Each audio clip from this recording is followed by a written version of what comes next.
meeting of the Governance Committee that is taking in information. But, I need to start with welcoming housekeeping arrangements. Please bear with me. I am the Vice Chair of this committee. I'm Councillor Penny Baker, chairing in the absence of the Chair. So thank you for attending and welcome to the meeting of the Governance Committee. During the meeting, please maintain social distancing at all times, and please wear a face covering at all times within the venue unless you have an exemption, and it can be moved once you're seated, but you may wish to keep it on. Please may I request that mobile phones and other such equipment are switched to silent mode so as not to disturb the conduct of the meeting. There is no fire test planned for today.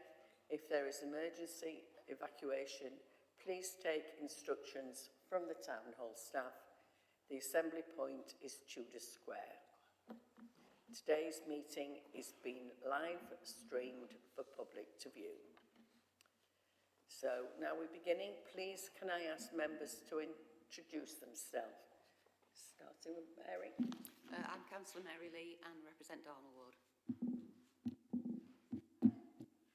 I'm Christine Gilligan and I represent Hillsborough Ward. I'm Peter Garbett, I represent Nether Edge and Sharrow Ward. Councillor Mike Newbury, representing West Ecclesfield.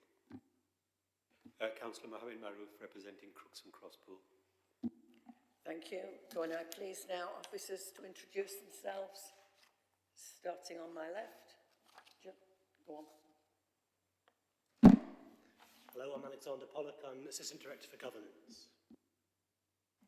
Gillian Duckworth, Director of Legal and Governance. Jay Bell, Committee Secretary. Hello, I'm Laurie Brennan. I'm the Head of Policy and Partnerships. Hello, Hannah Mathey Raven, Business Change.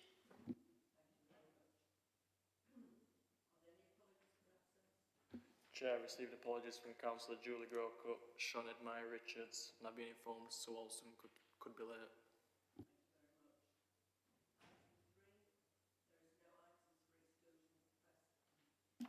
Item 3, there is no exclusion for the press and public.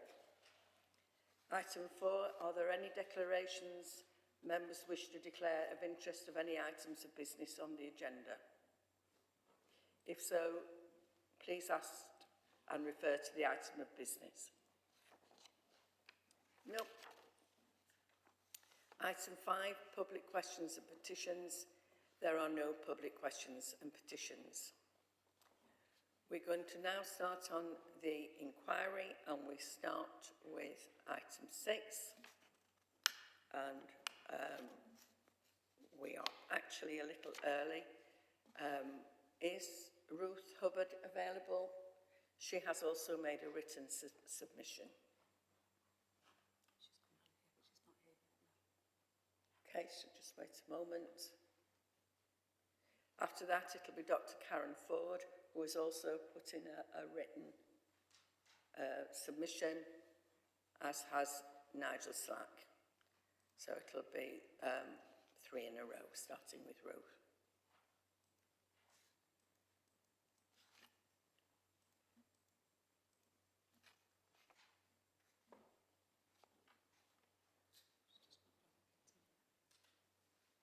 No, it's not coming yet. It's all right. We are a few minutes early. It takes a lot less to do that than you expect.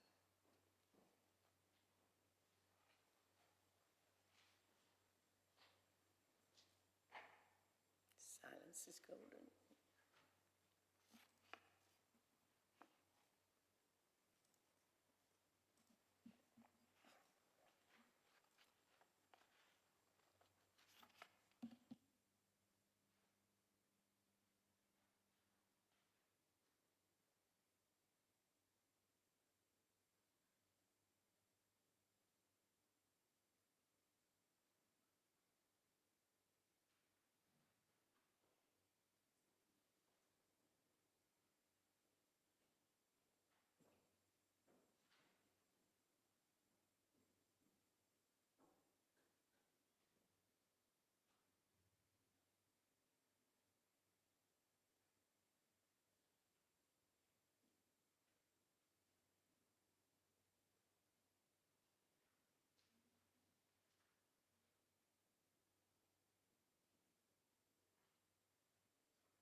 So we're trying to contact Ruth and there'll be a short pause whilst we wait.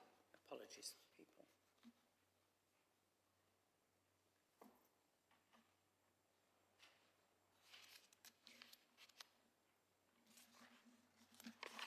Whilst we're waiting, can I draw your attention also to the written evidence form from Alexei Grocutt, who is the Chamber of Commerce. So he's not listed on the number of people in the inquiry. He's not speaking as well, but there is a written submission.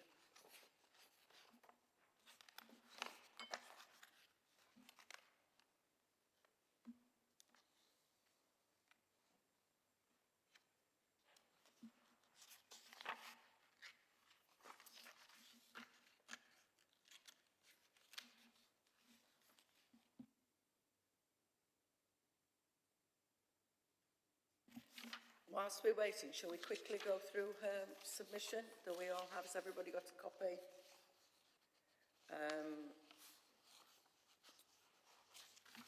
I think the bit to look at is the graph 1 about the local elections.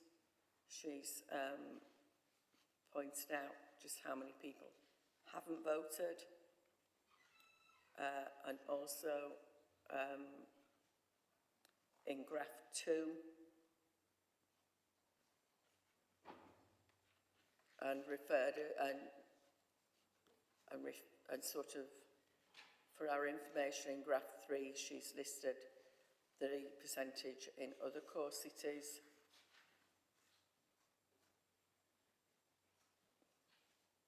And I'm sure she'll explain graph 4.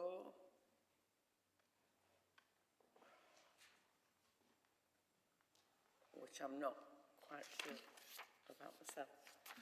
So,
can I just welcome Councillor Sue Alston and let her know that we are waiting for the first person to give us a verbal submission tonight, which is Ruth Hubbard, and we're having problems getting in contact with her.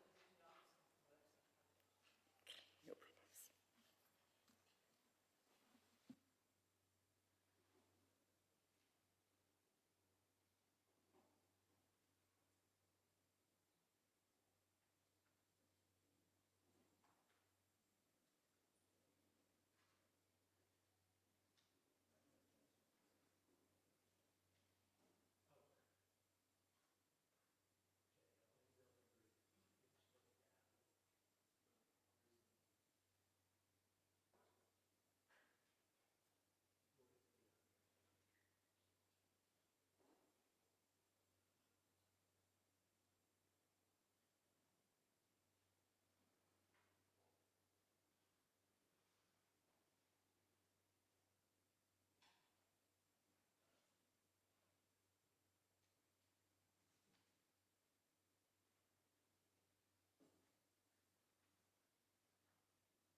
Wall as well. Yeah, the both of them. Okay.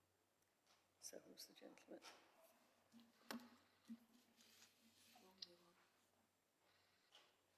One. Good evening, Ruth. Good evening, welcome. Good evening. Glad you've got through in the end. We've only just had the link sent. Well, We were watching you, waiting for us, but we had no link. But we've got it now. Can you hear us okay? yes, I can hear you fine. Would you like to speak? Yeah. Yeah, we can hear you. Yes, we can hear you fine as well. As you know, we have a very tight programme tonight, so we have just 20 minutes for this item. Whilst we've been waiting for you, I think you heard that we've been referring to your written statement, Ruth, so that gives a good point for us to start with. So if you'd like to start, and then if it's all right, we'll have some questions. Thank you. We're giving a submission on behalf of It's Our City, and obviously we've watched with great interest the work of the Governance Committee and some of the evidence you heard yesterday as well. You'll also be aware that we've given detailed written submissions back in 2019 and on the principles based on the work that was done all around the city by citizens and communities together. And the latter piece on the principles, we just did a small consultation ourselves on that with just about 2,000 people. We've got one really big issue we'd like to talk about, and then a series of points said in that context. So I'm going to go ahead and do that. We think that you've not been clear enough yet about the overall purpose and outcomes of the work you're doing. And we see that others have emphasised this too, particularly Colin Copus. And this is really about understanding and being able to tell the Sheffield story on governance. It was clear from yesterday's evidence that different councils have their own different stories. Cheshire East is interesting. It was actually originally triggered by independent councillors who in the early days actually started a petition. And that led to some political accommodations. And their journey and model reflects that background, careful political negotiating work.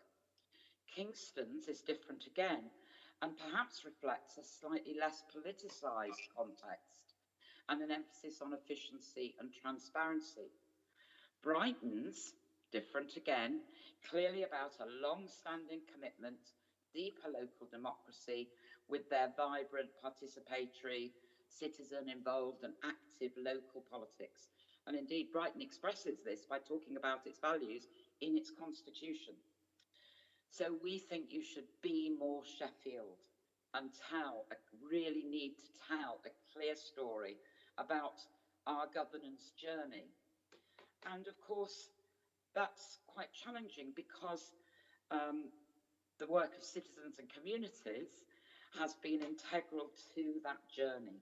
And we think that is one of the really essential Sheffield backgrounds to the work you're doing. Indeed, the sole reason why the Governance Committee is sitting there today. And we believe you have a very good story, a very strong story you could be telling from this, and that you need to tell about this, because that's how it connects with what the issues might be or are. So telling the Sheffield story is really important for connecting with the overall purpose and the outcomes. And we think the Sheffield governance journey and the overall purpose is about things like building the legitimacy of the council and making better decisions, being a more democratic city, or creating the conditions to make better decisions and improving relationships. And there are two big reasons why that question of the legitimacy of the council and how it works is really important. And if I can draw your attention to graphs 1 and 2 on what we submitted. And those are graphs of the electoral picture in Sheffield in 2019 and 2021. And under strong leadership, you inherit a fundamental democratic deficit. The electoral picture is not anyone's fault, but it is a reality. And ideas of the winner, we have a mandate, we are the elected party, we represent the will of the people, are very challenging in that electoral context, because it's a mixed picture. And these are difficult discussions, and we recognise that they're difficult discussions because they cut across political party interests. And we support very strongly comments yesterday about a careful consideration about how party groups work, and for example, whipping and not closing down fixed party positions where they're not seen as absolutely necessary. And when you look at the electoral picture and the democratic deficit that can be created through strong leadership, just on that factual pictures, this suggests governance that is judicious, that must be collaborative, but a consensus and accommodation where possible, and inclusive governance. Because otherwise you have a tiny little minority, and even under a cooperative executive, there's a less than 20% electoral mandate for what currently exists now. And overwhelmingly, we know in Sheffield, people want to see decision-making powers more closely reflect the voting patterns. And I'm not forgetting those big blocks over on the right of the graphs, which are, of course, the non-voters. This is not a denial of the realities of political power, which does enable an authoritarian kind of stance, but it's not a good one, and it's not one which works well. And so what we've seen is this commitment to local democracy and governance across the city that includes checks and balances, that is about positive collaboration, that is deliberative, so you can see what your own representative is contributing, even if they get outvoted, the protection of minorities and inequalities, different ideas around the table, and we don't think there's been probably enough talk about inequalities and how governance can contribute to working with that. And we know across the city, inequalities are talked about everywhere.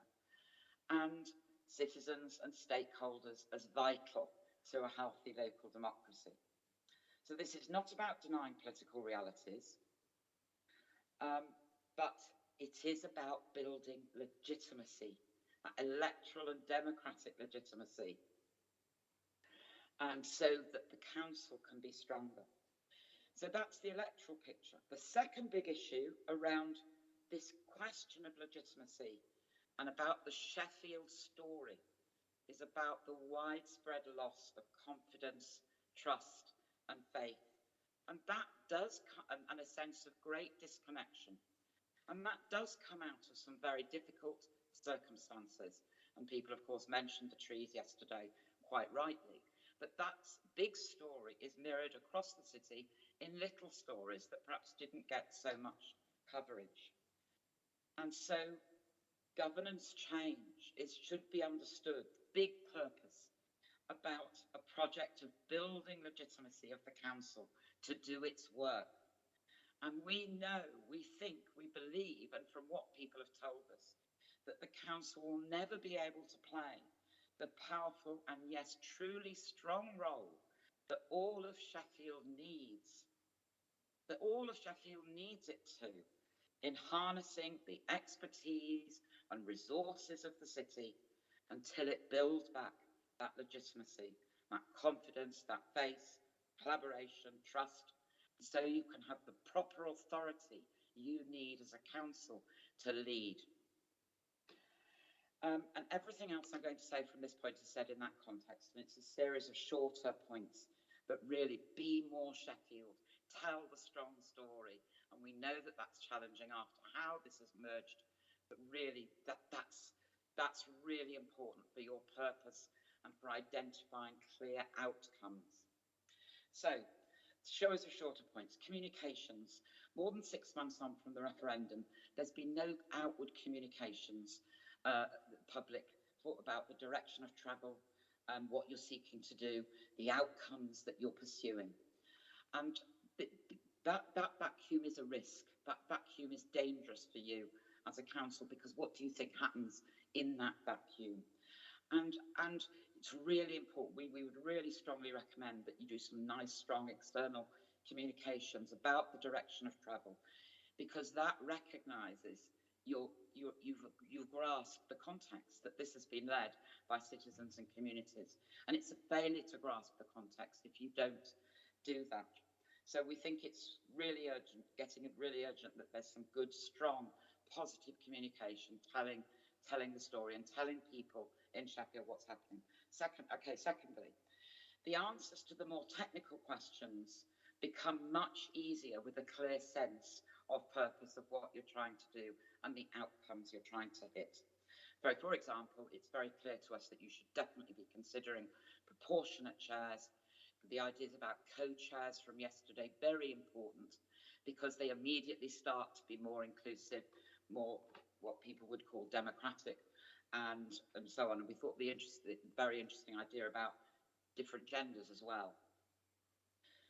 Thirdly, the governance principles, you've reduced those to plain English. We really understand that motivation, but you've introduced a huge risk with doing that. Lots of the consultation input sought to make them more meaningful, specific, demonstrable and measurable. And there's a clear danger and a very big risk that it will be, people will see it as more of the same. Bland, meaningless statements that don't really mean anything. And lots of the consultation people tried to tie things down a bit. And we understand why you want to go to plain English. But it's very important that you're able to answer the measurable, specific changes on which you're holding yourself to account. And probably it's very important that you're able to say what you're going to do now and what will have to come later because of the volume of work that you're doing. Next point, resources and finances. All other councils have started with setting clear parameters on these. And we understand there's a political context to this, but we think you're making the things more difficult to yourself. Every other council has started with a strong position that they want to create no more bureaucracy and they want it to be cost neutral, wherever possible. And we think that that's really important. People do mind about waste of money, and you would be an extreme outlier not to do this. It will be your choice if you spend more money, and it will be your choice if you make it more bureaucratic. Next point.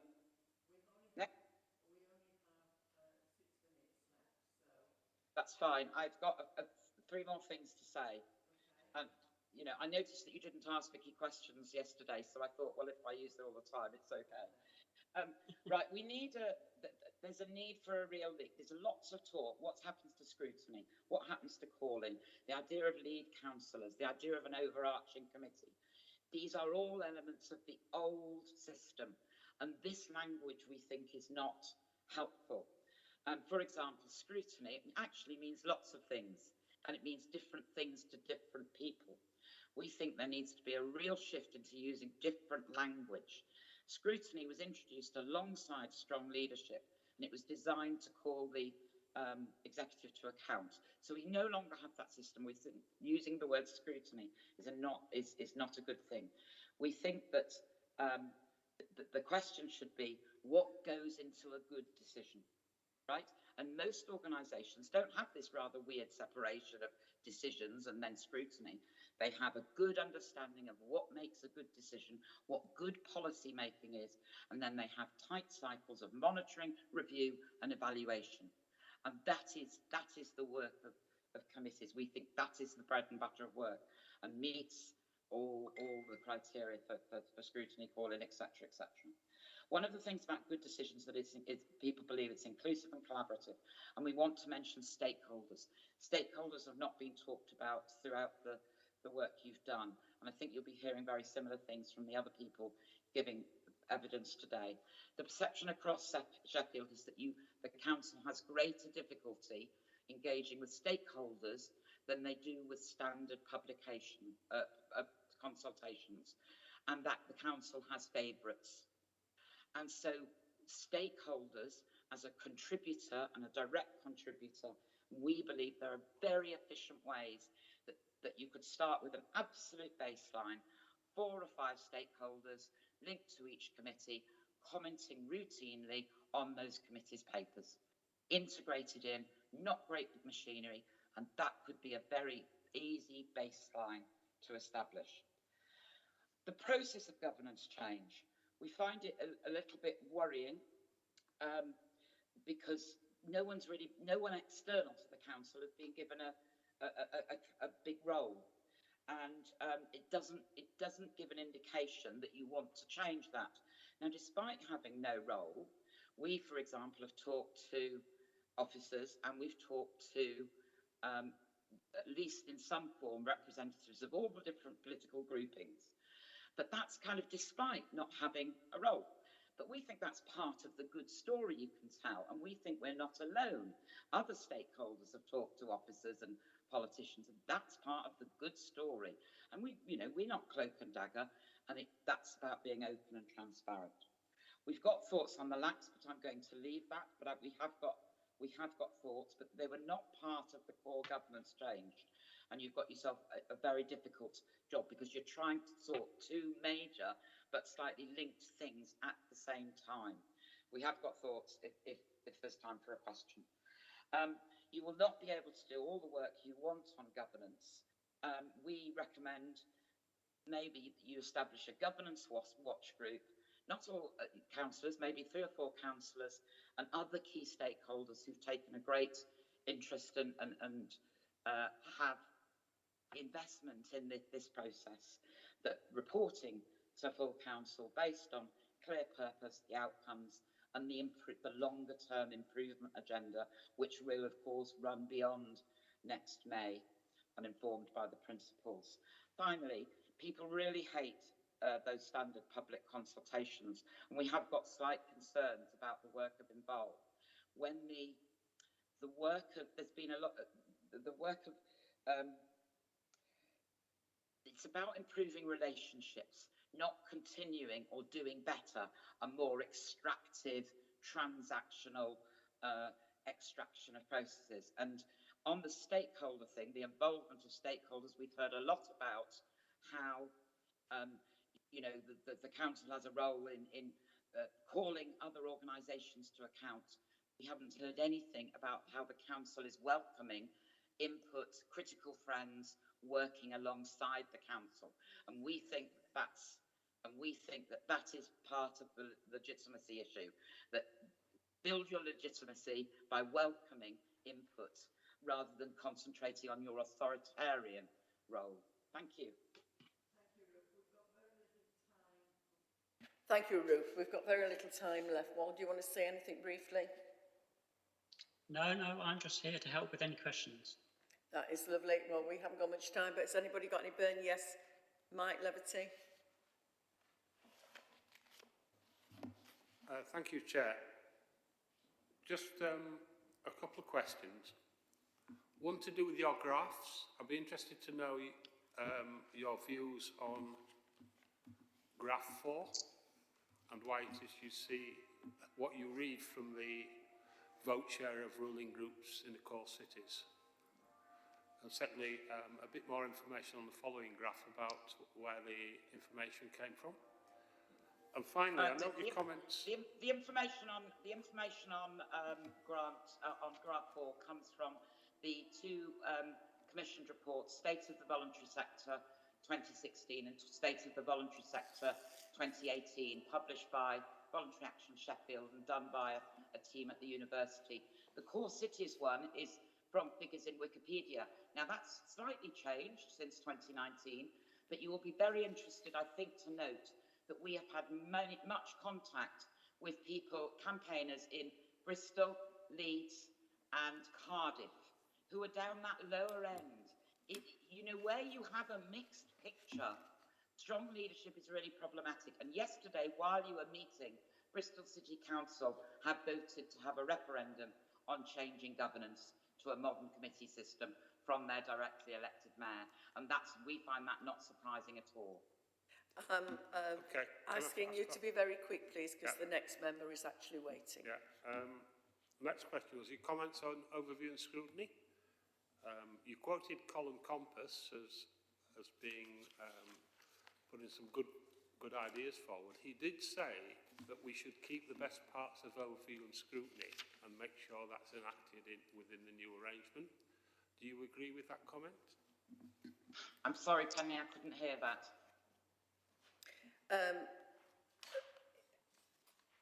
Shall I try again? Try again. Okay. Speak up. You mentioned Colin Compass, how much time you had for what he had to say, and he made it clear that the best parts of overview and scrutiny should be retained in the new model. What are your thoughts on his comments on this, please? Colin Compass said yesterday that he felt the best parts of overview and scrutiny should be maintained. What is your opinion? Yes, what he means by that is that the functions of scrutiny should be maintained. So scrutiny has a policy development function, it has an exploration function, it's part of good decision making, and we think that's the language, that the conceptual shift. Instead of thinking how do we bring elements of the old system in, it's a different way of thinking about decisions. There should be good policy development, there should be good exploration, there should be good holding to account, and that can all be done within a committee system. And that's how most kind of, if I might use the word, normal organisations work. Universities, health service, so on, big companies, they don't have decisions and then scrutiny. They have good decision making, review, monitoring, evaluation, revisiting, and good policy development. Thank you ever so much, Ruth. Thank you ever so much, Wells. We have to go now because, as I say, the next contributor is here. Thank you very much for your time. Nice to see you again. Thank Bye. you. Bye-bye. Yeah. Just for poor Colin's sake, there's a typo on yesterday's agenda, which I'll take responsibility for, which misspelt his surname. His name is Colin Copus, and we've just mispronounced him a few times, so I thought I should say it. Thank you very much. So we now have Dr. Karen Ford. She has also given a written evidence form along with Mr. Kevin Popplewell, and she's here in person, so she'll be joining us in a moment.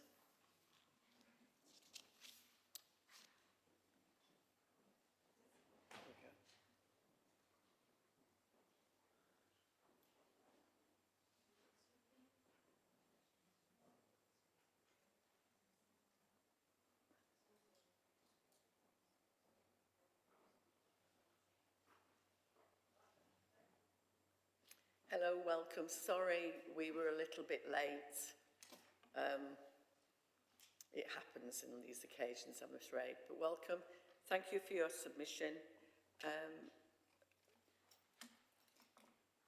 If we'd like to start by giving a short presentation. As you know, we're short of time and we'd like to try and not lose any more. So you have 20 minutes for your submission and any questions. So thank you ever so much for coming, and over to you. Okay, hopefully you've all read my written submission, in which case I'm not sure that I want to spend too much time going over the detail of this. If you've got questions, it might be better time spent on that. I think I've made our key areas of concern having read through the papers. And it's all about, really, as you can see, representation. I may have got this wrong, but from looking at most of the statements, it seems that most of the themed committees, the overarching committees, the themed committees anyway, the idea is that it would be proportional to political party. And as far as, that's just one element of possible composition. And I think it's one that is problematic. What if there's independent councillors? Where are they going to end up in terms of being proportionally represented around. What about geographic location? We have that you've got the local area committees, and I will confess that I'm not too au fait with who's on those and what they are. I've tried to look around the council website to find a list of who's on our local committee, and actually I can't find very little at all, apart from a video about what those will be about. But I couldn't see anything about how people are elected to those or what the composition is. But it strikes me you've got those 7 geographical areas, and if you've got those for representation, it would make sense to me to consider how geographically that is accounted for on themed committees as well. Because I can see an area where you divvy things up according to political party affiliation proportion, and you could end up with people all from one particular area out of those 7. So I think geographical representation on theme committees is just as important as political representation. The other things, particularly in terms of, I've got quite firm views about representation. I think first past the post is a dreadful system, and to some extent the mess the council was in, the previous regime, the things that happened, particularly the tree scandal, quite disgraceful, and it's rather embarrassing to be a citizen of Sheffield when you go somewhere else and people have heard all about that. So how did that happen? And I think anything that we need things that are going to prevent that situation from being able to happen again. One of the things is changing to a proportional representation system. I think if that was done, I realise that might be out of the scope of this inquiry, but if there was something like PR in place, I think no matter what system you come up with, we'd just end up with better representation across the board. So I think that's something that I'd be quite interested to see if that's a possibility for the future, even if not now. The Overarching Committee, from reading the papers, I got the impression that this was something that sits above the rest, although it wasn't quite clear which decisions those ones would necessarily be taken over the others, if there was a veto, or how all that worked. And I guess maybe you don't know that yet, but it strikes me that making sure that that Overarching Committee doesn't end up in the same situation as what the Cabinet was like before. I think that would be my big fear there, that that Overarching Committee, again, needs to have representation on it from across the city. So I don't know, with the chairs, if the chair from each theme committee was going to end up on the Overarching Committee, again, making sure that that's a representation across that Overarching Committee, and that we don't just end up in a situation where we had before, basically.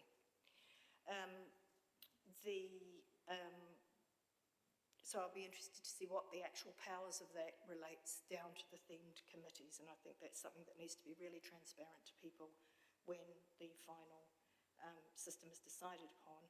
I touched briefly on leadership, and I thought the idea of the actual leader of council was a question there. Could that leadership role be split? And actually, I think that's quite an interesting idea. How practical it is, I don't know. I don't know if that happens in other places. Just because it doesn't happen anywhere else doesn't mean to say it isn't worth considering, I think. So if leader of the council, perhaps that maybe if there was more sharing of parts of that role, maybe that might avoid, again, it might encourage cross-party working, I think, is my thought on that. In terms of Lord Mayor, I think that role needs to remain in such a way that whoever gets that role can really be an ambassador for the city. I knew very little about what Lord Mayor was about until Maggie got that role, and the work that he did in that time raised the profile of that role. And in terms of international reach, I think for a city as Sheffield, such of ours, which is quite unique, I think that brings benefits if you've got someone that can reach out in that way. But I think whoever has that role, it's really important that they're able to work to their strengths and develop that role to reach different citizens within Sheffield. And it struck me actually as I was looking at all the Lord Mayors outside before we came in, that I actually am not quite clear what the criteria is for people taking on that role. I understand it's voted for by council, but I think it's worth considering to make sure that each time a new Lord Mayor's appointed, that whoever that is going to bring perhaps something different to the one that went just before, so that there is some diversity and some variety. The last thing that we talk about in our submission is just making sure basically that whatever kind of system is come up with for the new way of doing things, that sort of mini cupboards or cabinets are avoided, that there isn't these power vacuums, and that basically whatever's in place, there needs to be enough scrutiny that people know, and there's a transparency so that ordinary people like ourselves can look at it and actually understand what's going on. I have been to a few council things before, particularly to a planning committee meeting to put in an objection some years ago, and it wasn't until I got there I even really had a good grip of what was supposed to happen, and it wasn't what I thought would happen necessarily. So I think even all of those procedures for people need to be quite clear, so people feel that they are able to participate if they wish to do so. I think it's quite important that whatever system you put in place, that it is flexible enough that changes can be made as things go along, because it's really hard till you're doing something, till you actually know what it is you're dealing with. There was something in one of the papers I read where they were thinking, there was something about whether or not, how many meetings to have in place for the first year, and about not overburdening. But for practical things like this, I think you've got to build in that and accept the first year or two are going to be a little messier as things are worked through. And it's better to plan for more meetings rather than, and then decide you don't need them, than it is to go the other way around.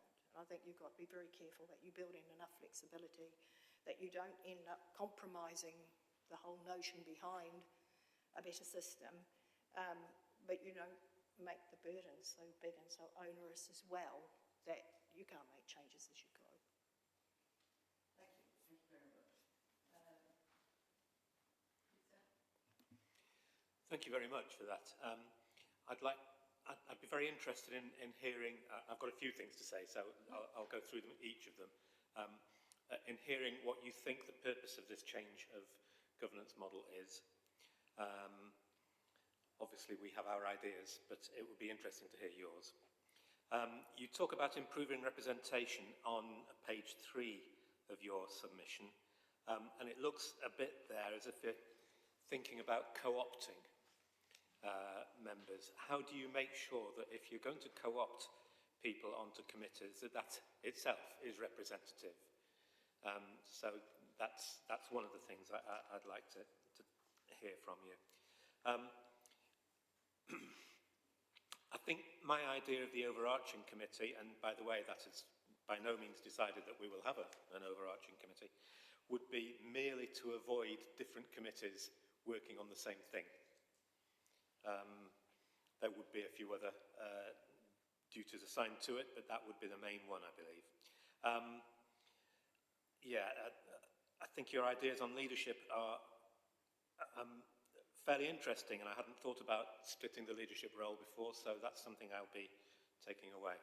So really the only thing I think I need you to comment on is how do you make sure that any co-options are representative of the people of Sheffield?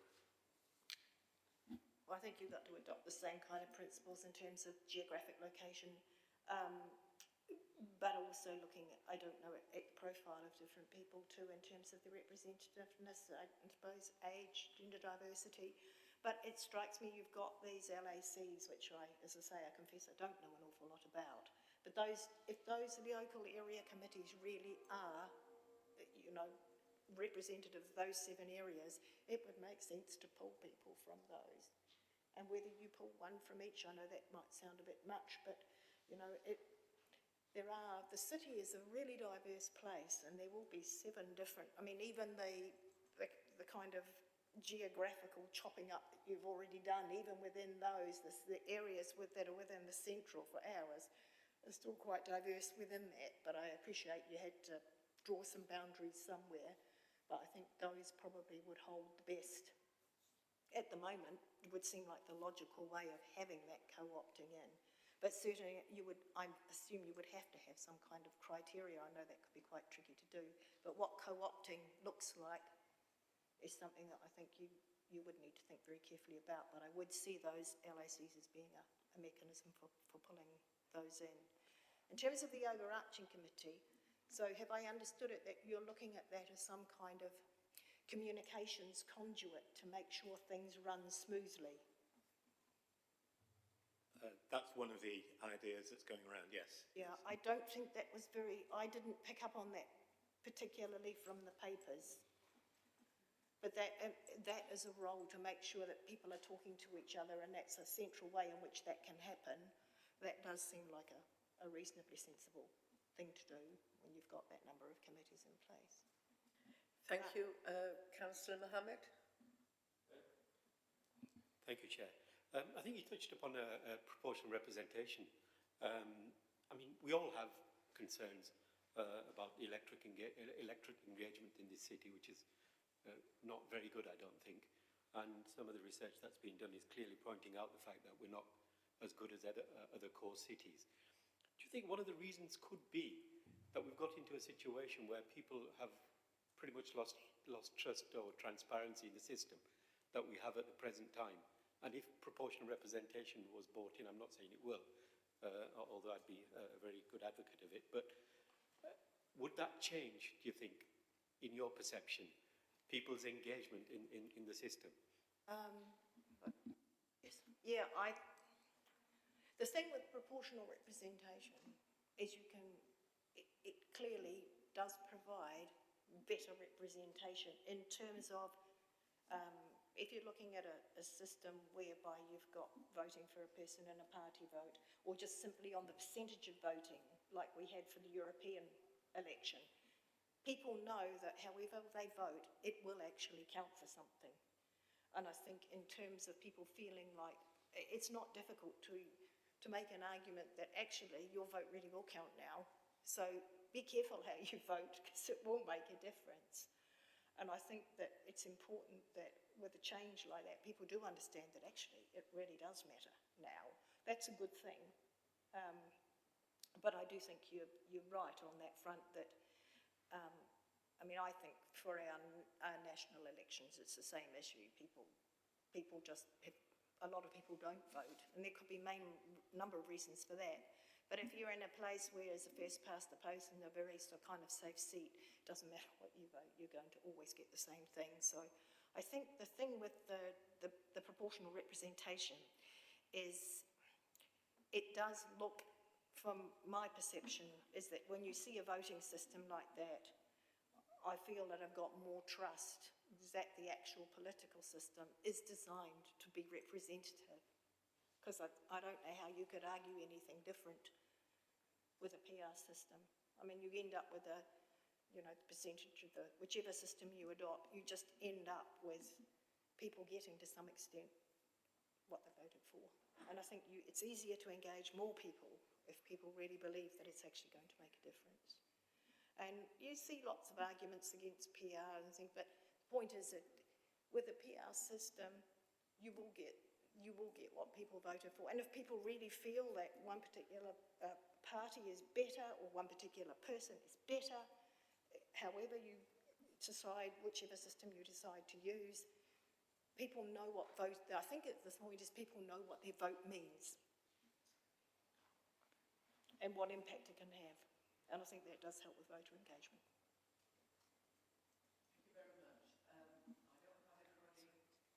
I don't have anybody wanting any more questions. Yep. So can I. Thank you. Do you want to make another comment? Yeah, just the last thing was you were asking about why I think what this change is about. I think it's very simple and clear. The citizens of Sheffield voted overwhelmingly for a change because they perceived what was going on was not working for the city.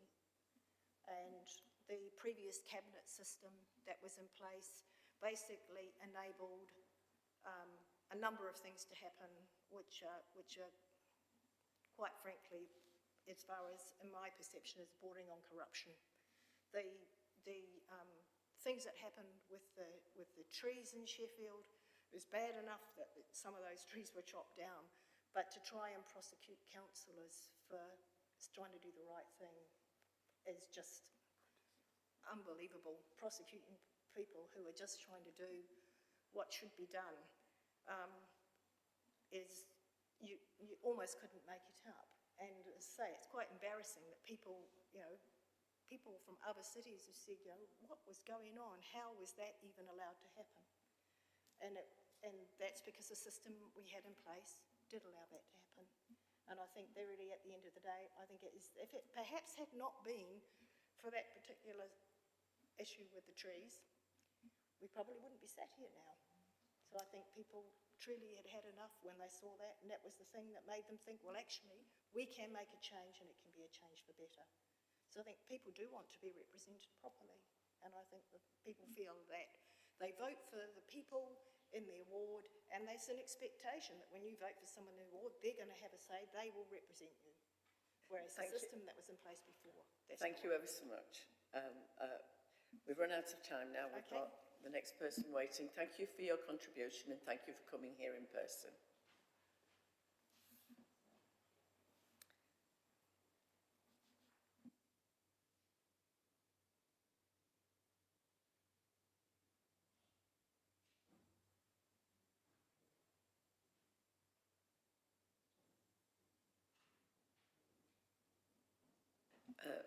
For members, the next person who is come to give evidence to the inquiry is Nigel Slack.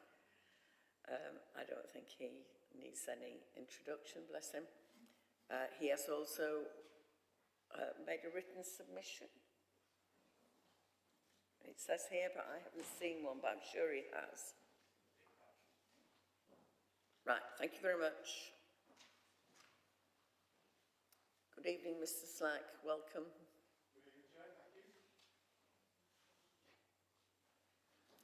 So we have 20 minutes for this submission. Sorry, we're quite tight with time, but obviously we'll allow for the fact that we're starting late. So if you'd like to start your submission, thank you.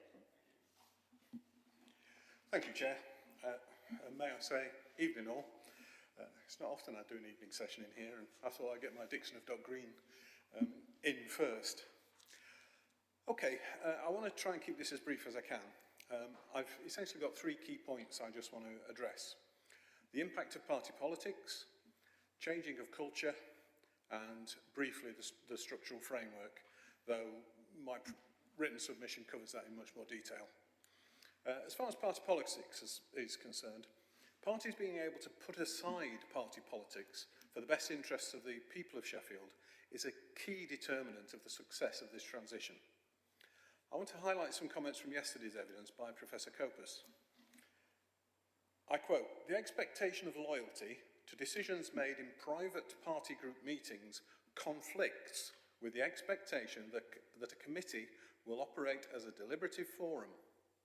And secondly, majority groups holding private meetings and voting on recommendations negates the principles of a committee as a place where all members are able to have an equal input to the process and have equal opportunities to influence the outcome of debate and decision making. For me, the whip has no place in the committee system, a system that should be designed to foster trust between the city and its decision makers. That trust does not exist for most people, and it is for the council to make the effort to prove they can be trusted. Councillor Stockwell of Hartlepool commented, "Councillors must trust in the committee system and political parties must trust in their members. The whip is to enforce disciplined decision making. It is not an expression of trust in party members. It should go." Party manifestos have also been commented on as a problem in respect of consensus decision making, but they should not be. If a party does not achieve a majority, they have failed to garner enough support for their manifesto. It would be odd, therefore, to insist the structure of council enable that manifesto to be accommodated. As is currently the case, it should be expected that a power-sharing agreement would be constructed, enabling different parties to agree a way forward, and that would become the city plan, for want of a better phrase. Next, on culture. This transition must ensure that councillors know their roles and responsibilities within the structure. Responsibility to overall decision-making for the city as representatives of their ward must be at the forefront of councillor responsibilities. That is what the referendum called for, and that is what the voters expect to see. Choosing not to serve on a policy committee should not be an option. As Councillor Sam Corcoran commented, the aim is consensus decision-making. And for me, councillors, as he also said, playing politics with ward priorities rather than representing the whole city in policy committee decision-making is to betray the trust of the voters. It is only by councillors accepting that role as city councillor that the rich cross-party debates commented on yesterday can create the best for Sheffield. On public engagement, the city will need to develop, as we have been poor at this until recently. The much improved means of engaging public participation have proved invaluable to this transition process, and I hope that with the work of Involve charity, starting in January, the city will be left with a broad toolbox of engagement options, appropriate to different audiences and issues, that will enable, again as Professor Cope has commented, public involvement to start early in policy development and be deliberative and ongoing. Councillors must learn to appreciate the quality of experience, expertise and enthusiasm that is apparent in the Sheffield public. And lastly, a couple of items on structure.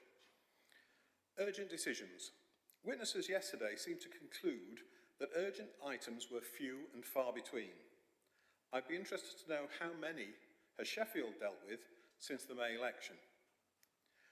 The other councils all seem to have urgent decision guidance that works for them. However, I'm surprised to see no consideration on how technology might provide a solution. It may need consideration about the legalities, but we have our experts for that, and others around the country should we need them. Wherever possible, however, we should not subvert democracy for an urgent decision. The same applies to general timeliness of decision-making. My approach is that the best decision is more important than a quick decision, despite what property developers and some business people will tell you. Finally, I'd like to address the issue of election cycles. Elections by thirds are automatically antagonistic to committee decision-making. Elections disrupt the stability of the committee membership. It puts all councillors on a divisive campaign footing for 3 out of 4 years and reduces the time for council business by 2 or 3 months during campaigning, purdah and election fallout changes. Elections by thirds perpetuate the adversarial party politics that the public conversations around the referendum were so against. People want our councillors to cooperate and make decisions based on the benefit to the city, not to their party. Last, of course, is the potential for cost saving that can then be applied to improving council services. Last I heard, which was in 2019, I believe, we were talking about more than £50,000 per election. But reducing disruption would probably save even more. That's all I have to say for the moment. I'm happy to take questions on that, or indeed on the framework submission I made. Thank you, Chair. Thank you, Mr. Slack. Any questions? No questions? Yes? Peter? Yes, thank you. Nice to see you, Nigel. The last point, elections by thirds or elections all in one go. I'm not sure if the choice is between one thing and another, or if there are other choices in between. So, is your opinion that we should go to an election every 4 years, or do you think there should be a different time period for an all-out election? Or should we see if it's possible to do half and half and every 2 years? These are, questions that may or may not be what we're considering, but I'd like to at least investigate something about it. Thank you, Peter. I believe, because of our makeup, that our choice is simply election by thirds or all-out elections. I'm sure the monitoring officer can give us a better indication on that at some point. But my preference is certainly for all-out elections. It's very noticeable how many of the councils that were commenting yesterday were involved in all-out elections rather than elections by thirds or some other approach.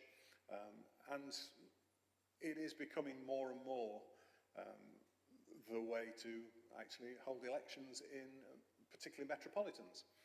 If I remember rightly, Rotherham were forced into that when they had commissioners running the borough, but they have not chosen to revert.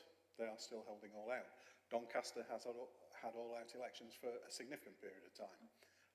And the electorate, which some people think will be confused by the idea of all out elections and having 3 votes, are not as daft as we think they are sometimes. They will certainly enable a sophisticated choice with some experience. So that's my personal preference, is for all-out elections, if only for the lack of disruption to what will be a new committee system. Councillor Lee? Just a comment, really. We don't think the electorate are daft at all. That's not my experience from some questions that I get answered at exec meetings. Right. I think we'll progress from there. Any other questions? No, thank you very much, Mr. Slack. Mr. Slack, usually in the December council chamber, you come in here and wish us all the compliments of the season. Can I, on this occasion, wish you the compliments of the season? Thank you very much for coming and your submission.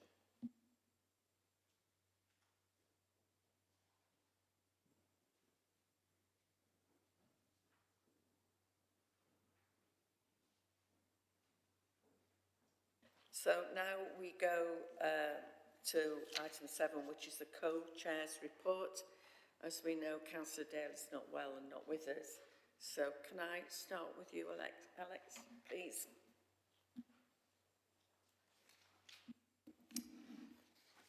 Good evening, councillors. I'm glad I've had a chance to talk this evening. It doesn't feel like a governance committee meeting without at least one item for me to drone on about. I'm really pleased that there is to be able to speak to you about the first of 2 items tonight, which are actually items from members of this committee.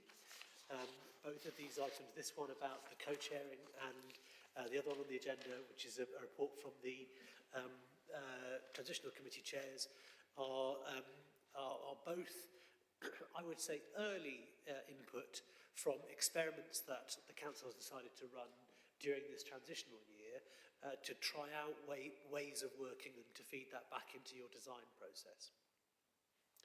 As you can see, Councillor Dale and Councillor Naz, working with an officer, Rachel Marshall in Democratic Services, have undertaken a kind of a research exercise, including speaking to members at some other councils, named in the report. Brighton is one of them, and the other one has slipped my mind.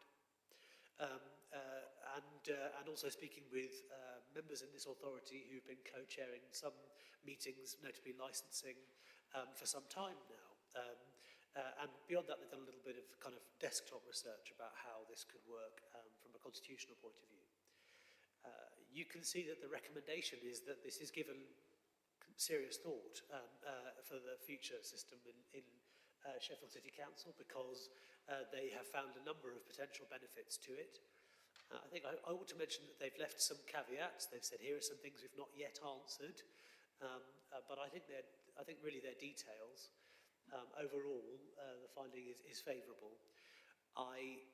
If I take a liberty of assuming what Councillor Dale or Councillor Naz might say if they were here, I think they would probably want to emphasise that they've only really had 1 or 2 at most meetings to try this out themselves. So I think probably they would want to emphasise that this is based on a limited amount of personal experience and that research so far. But nevertheless, if we leave it any later, they might miss out on the opportunity to input at this important early stage. Thank you, Alice. Any questions or comments? Councillor Alston. Thank you. It's just a sort of technical question, really. I mean, I think this is actually a really good idea, and I think it could work really well for some people. It would also bring in extra experience into the job and different perspectives. I think it's got a lot of potential. When it comes to sort of the formalities of it, would the two people, let's assume we're not talking more than two for convenience, would the two people need to identify themselves, like, just as you would apply for a job share job, you go along and say, this is me and my mate and we're applying for this job together in order to be elected to the post? Or would we advertise some chairs as you can apply for half a post and it's sort of potluck who you end up with as your other half? I mean, because unless we're saying that every chair is going to be a job share, I'm just trying to work out how we would arrange it, basically.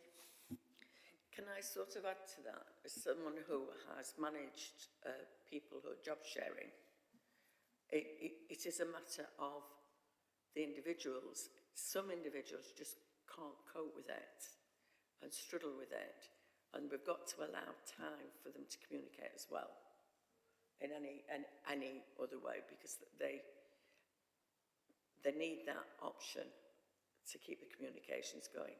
But there's more than one way you can have a co-chair as well, because you can share it, as we heard yesterday at the submission, in other ways. And I would like to know more about that as well. So thank you, Councillor Alston. So in short, it depends how we design the system. It could be that we design a system that sort of relies on or predicates that let's say all of the policy committees would have co-chairs.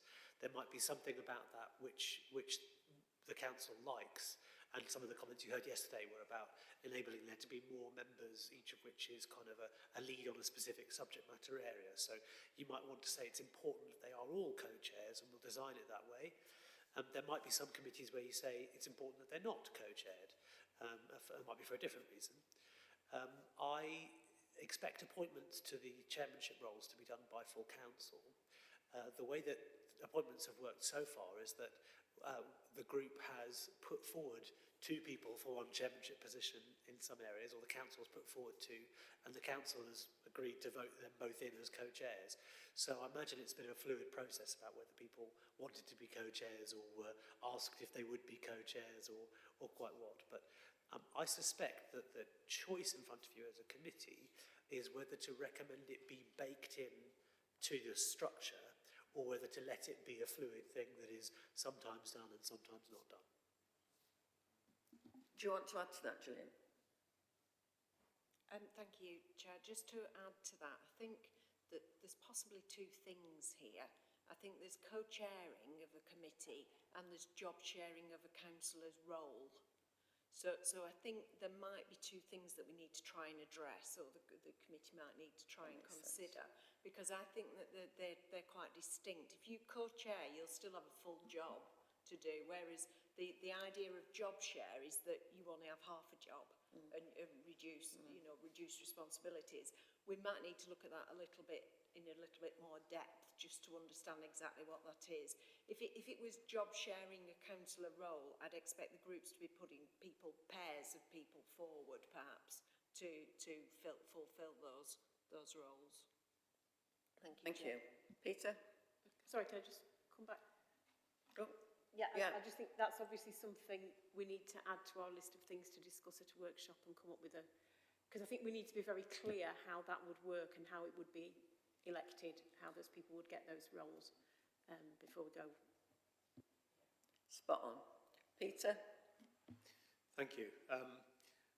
The idea of co-chairs has come up a lot recently, and I was particularly taken by what Fellow McCafferty from Brighton said about trying to achieve a gender balance in the co-chairs by trying to achieve, we could take it further, trying to achieve because if we have people from one ethnic origin and someone from another ethnic origin, make sure that perhaps there's a person from one party and someone else from another party as co-chairs. Make sure that the co-chairs aren't both from the same ward, for example, or maybe not even from the same LAC. So there are a lot of things to consider here. Although Councillor Alston said, let's limit it to 2, is there a reason why we should limit it to 2? Can there not be? Thank you. Is there a possibility of having more than 2 co-chairs? I was thinking, someone was saying that they had chairs and they had councillors who were responsible for a particular portfolio. So how does that fit in? Are these the sorts of things that we're going to have to... Okay, right. Can anyone respond to that? I don't think we can answer that at this stage, but do you want to make a response? Perhaps just put on record so that it can be seen on the video, the expression that I did was, yes, you're going to have to tell us the answers to these questions, but of course we'll support you through that discussion. Thank you. Mary? I think there's some concerns about continuity and consistency with co-chairs, with the best will in the world. You know, job chairs, people who job share do things differently, and maybe that causes, I don't know if your experience demonstrates that there's sometimes a problem in that. So that if there was co-chairs, there'd be quite a division of labour. You do this and I'll do that, that kind of thing. And I think that's what Zahir and Naz and Dondale have tried to do. I think it's early days because they've not had many meetings as far as I understand it. I think there's a difficulty in terms of, do the co-chairs come from 2 political parties, 2 different parties, which means that I don't know how that would work really. I know the background to why the job share here was put forward. I'm not going to go into that now, but I think there's some merit in it for some people because of other time constraints and other practicalities they have to deal with in their own personal lives and work lives. So it might be, and it does bring people on, you know, an experienced chair with a less experienced member. But I think it has got some problems as well. I think you'd have to be very clear, as we've already said. Alex?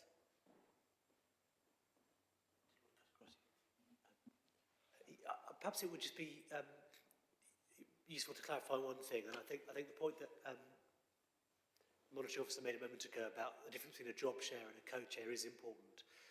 You're quite right. I should have said that myself. But when you're in a co-chairing situation, something perhaps we haven't specified and isn't specified in this report, it's important that at any one time in any one committee meeting, only one person can be the chair.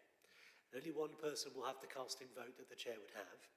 So there are things to consider about, do you have one, if you've got co-chairs, do they chair an entire meeting? Do they chair individual items on that agenda and so on? You heard yesterday one approach that said if a member is the lead for a particular area, they should in fact not chair that part of the meeting and instead be part of the discussion, which is an interesting way of looking at it. You could instead say if it's their area, they should chair that part and then they get the casting vote on it. But so there's a kind of a technical aspect to what it means to be a co-chair, perhaps differently to a job share of a co-chair, you see what I mean? A job share of a chair, which will factor into how you want to design any co-chairing system in the future structure. Mike? Thanks, Chair. I understand the principle of co-chairs, but at the moment we don't know how many committees we will have, and we don't know the diversity of portfolios within those committees, where some of them may well need to be co-chaired because of that factor, and others it's better just have chair, vice chair. And I think that's a decision we can have a look at down the line once we're much closer to looking at the number and portfolios within the committees. Thank you. Thank you. Peter? I was just going to give an opinion on Mary's opinion that it might lead to some difficulties. I think if you've got co-chairs, it might actually provide more continuity rather than less, because in my situation, I'm chair of a transitional committee, but I've had to take over from somebody else who stood down, and that was a disjuncture. That wasn't a clean takeover. If there'd been co-chairs, then that would have been much clearer and much more capable of going ahead without any difficulties. That's just from my own personal experience. Thank you. Maruf? Thank you, Chair. My question or my comment may sort of overlap onto the Transitional Committee lessons learned, but unfortunately I have to leave shortly, so I just wanted to get this on the record. I chair Transition 4, and I've not had a vice chair because obviously vice chair has been on long-term paternity leave, and I think there should be something in the system which allows a succession, or at least somebody who can fill that role whilst somebody is on long-term paternity leave, because unfortunately for what that has created for me, and this is going back to sort of the work-life balance of a member, it does create a huge amount of workload that you have to deal with without having anybody to have a discussion with or take things forward with. So I've not had that. So something needs to be, this is just flagging up an existing issue that's arisen out of the transitions that may well translate itself into future issues as we move into the committee system after May. So it's something to be aware of and have something in place that this doesn't become a long-term issue. I don't know how to deal with it because there isn't any regulations for me to follow in that circumstance, apart from say, this is long-term paternity leave. It could be anything. It could be something else. I'm not just picking on that little bit, but it's just my experience of what I've had to live with. The other thing is, this is slightly more controversial, and again, it's reflecting again, so I am overlapping, and I do apologise, Chair, for doing that, is sometimes when you've got the lead members, and I know we won't have the lead members in the committees that we move forward into, it can be quite a challenge, because when you're trying to come up with policy, inevitably you're going to get into a situation where you're challenging the existing status quo, and that can be quite a challenge for lead members if they're part of the transition committee, which they are at present. But if that translates into the future as well, that could be quite a challenge, especially if you're from not the ruling group. I know we're looking at that as well. So these are two or three little reflections that I've had of my experiences thus far, which may need a little bit of tweaking as we move forward. Thank you, Chair. Thanks, Maruf. Christine?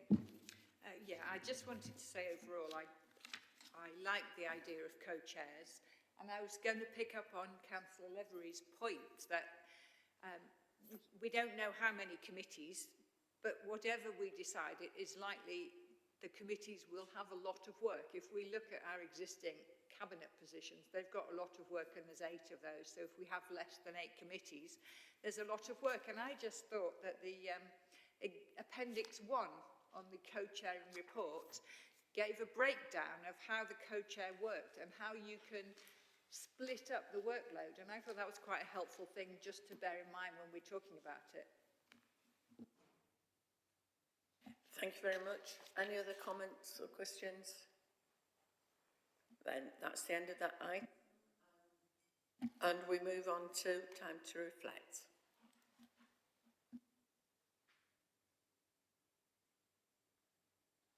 Next item, ladies and gentlemen, is item 6, which transition to committee system inquiry, of the Transitional Committee inquiry. So it's about transitional committees, lessons learnt, and a report. Alex? So, councillors, you have had issued, as a supplementary to this agenda, a report which puts me to shame in its brevity. I'm still smarting from Lord Blunkett's remark yesterday that my report was repetitive garbage, but I'll take the feedback in the spirit it was intended. And this is a nice short report which is designed to give an overview of some of the work and reflections of the transitional committees as fed back to officers via the transitional committee chairs. You don't need me to remind you, but for the sake of the record, to say the transitional committees have been set up as a temporary set of committees whose primary task is to be advisory to the executive during this transitional year as a way of getting us thinking about working in cross-party fashion as we approach a new world where everything is done in a cross-party way. But the secondary role is as a space for experimentation, as a way of trying things and learning from them. And this report is designed to give you, I would say, an early indication about some of that trying things out and the lessons that have been learned from it that's happened so far. The big caveat, of course, is that these committees have only really just got underway. Most have only met twice. I think one of them's only met once for reasons outside of its control. And so they haven't had a huge amount of time to get momentum going. Nevertheless, there's some great things reported in this document, which I imagine members, especially those of you on this committee who are present today, who are chairs of transitional committees, will want to draw out. So over to you members to do so. But before I do, just to mention that Laurie Brennan is in the room, who heads up the team who support the transitional committees, so he's also here to answer questions. I'm aware that John Cade is now ready for his item. If you want to start him earlier, in which case we could drop this and pick it up later. It's up to you, Chair, how you want to handle that. Members happy with that? Thank you very much. Yes, we will. We'll bring John Cade in, if he's happy to come in early.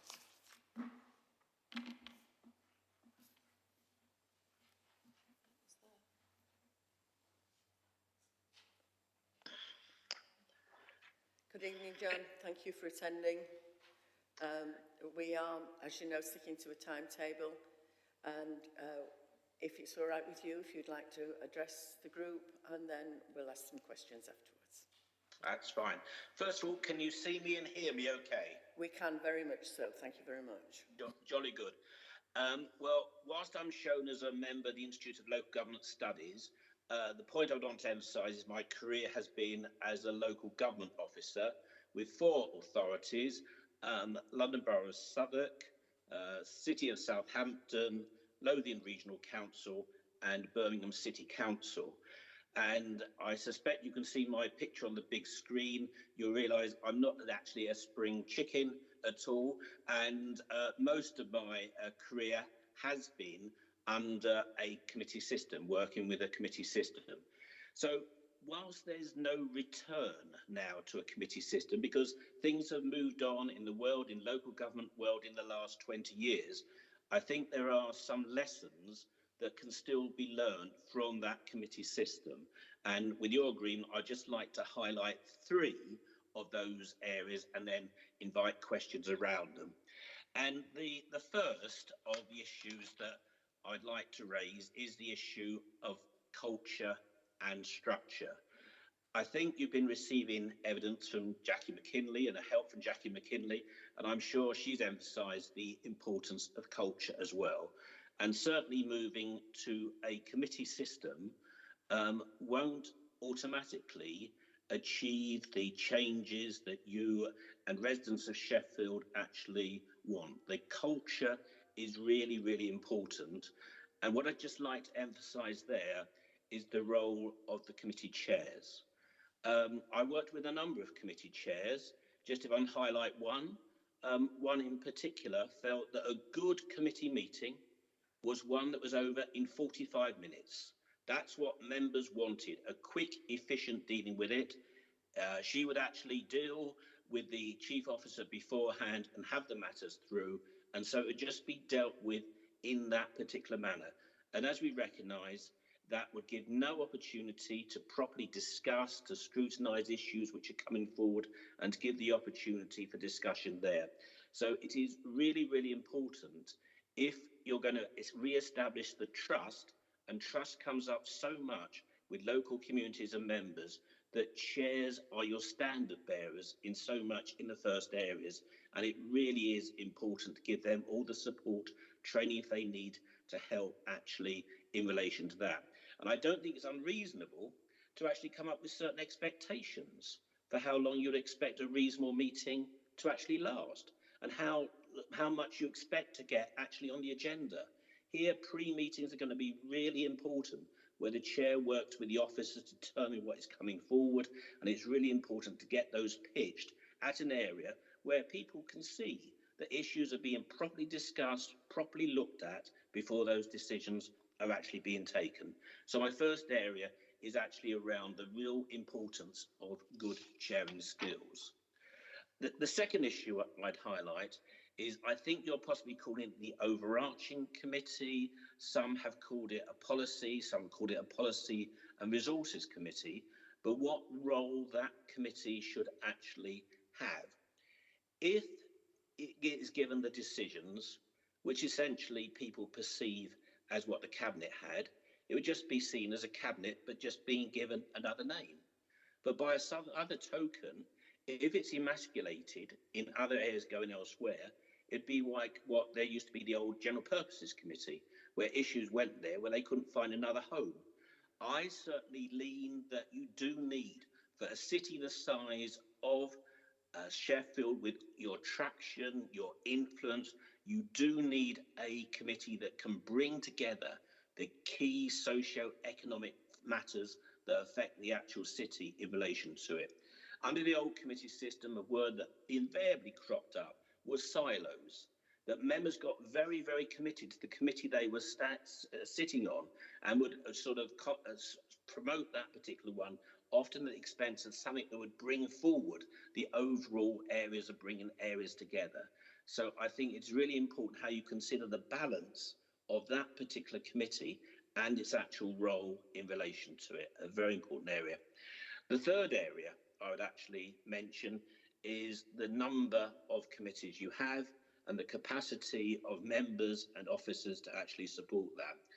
When the Local Government Act 2000 was coming in, there was a very famous, infamous report by the then Audit Commission, "We can't go on meeting like this," which picked up the number of committees which different councils actually picked up, and not just the committees, but the subcommittees as well, where there's a temptation, if there's another issue, let's have a subcommittee to actually look at that. My sense is that most members want to be able to spend more time in their wards, to be able to be real ambassadors for what the wards are actually saying. If you're sucked into those committees which come on, that is all taking that time up from what you want to do within the actual wards. Similarly for officers, you know the budget reductions which have been made, the implications for officers as well. You want good quality support from your officers to support that, and they've got to have the capacity to actually do that. So again, pitching it at the right level is really, really important. So there'll be others, but those would be the three issues which I think are particularly important as you now go forward. And I'm happy to take any questions there might be. Thank you, John. Very helpful. Questions? Christine? Hello, John. Thank you for that. I just want some clarification, because I'm not sure that I understood what you said correctly. You were talking about quick meetings. Were you saying that was a good thing? Because I'm not sure how then you demonstrate to the public that all the councillors are working together discussing the items. So I just wonder, could you just clarify that for me, please? Right. No, I'm very sorry if I wasn't clear. That was meant to be poor practice. This was where a chair, in their own interest, thought that a meeting with 45 minutes was sufficient and did not give sufficient time for proper discussion of the items coming forward. So I'm very, very sorry if I wasn't clear on that. That, I think, is poor practice in relation to it. Just to say, right, we're going to rush through the agenda as quickly as possible. It is really important to give sufficient time. But can I use the opportunity of also saying it's equally important you don't overload your agenda. So there's so many items that there is not sufficient time to look at them. So it's getting that balance. Thank you. Any other questions? Mary? Hello. Should the chairs of committees be the portfolio holder, if you want to use that term, or should they be separate roles? There's been discussions about what the role on that matter, whether the portfolio holder should sit on the committee, present the policies, present the decisions, but with the officer, but the chair maybe would be another individual. So there was a lot of echoes around that, but was the question essentially, should the membership of the overarching committee include the various different portfolio holders? No, it was about should the chair of a committee be the same person who is should be the portfolio holder for that particular area of work? If I understood that right, I think that should be the case, because you would want to actually to make sure that there is that clear understanding and there is a clear person to whom people would know they go to for that particular area of interest. So my answer to that, I think, is yes. So, yeah, thank you. Your opening remarks are very interesting. I just wondered if you could comment on whether you think that the chairs of committees are better when they come from, each come from the ruling group, or whether the chairs should be shared out, if you like, among the groups in a proportional way. Do you have any comment on what works best in your experience? I've worked in councils where it's worked in both systems. I have to say to you that I think the overriding factor is that is somebody who can command the confidence of that particular committee. That I think if there is a willingness to accept that it does not have to be from the majority party, and the majority party does actually have all the committee chairs, and it can be elected possibly across a wider group in relation to that. I think there are benefits to that, but my overriding comment would be, and I think within councils this is generally picked up, it is a member who would be able to command the confidence and the support of that whole committee. Peter. Thank you, and thank you for your remarks. I've got a couple of questions. I hope you can hear me. So we've been hearing from councils that have co-chairs of committees, and I wondered what your thoughts on having co-chairs of committees were. And your final point was about the number of committees being crucial. Do you have any view on what that number should be, or a range within which it should fall? On the first question of co-chairs, I think that can be a positive step, and I think that can relate to the question that I was hearing earlier, in the sense of the portfolio and the link with the chair. It can actually broaden the encompass of that. So generally, I think there are advantages to be had for co-chairs in relation to that. In relation to numbers, I think it should not get into double figures.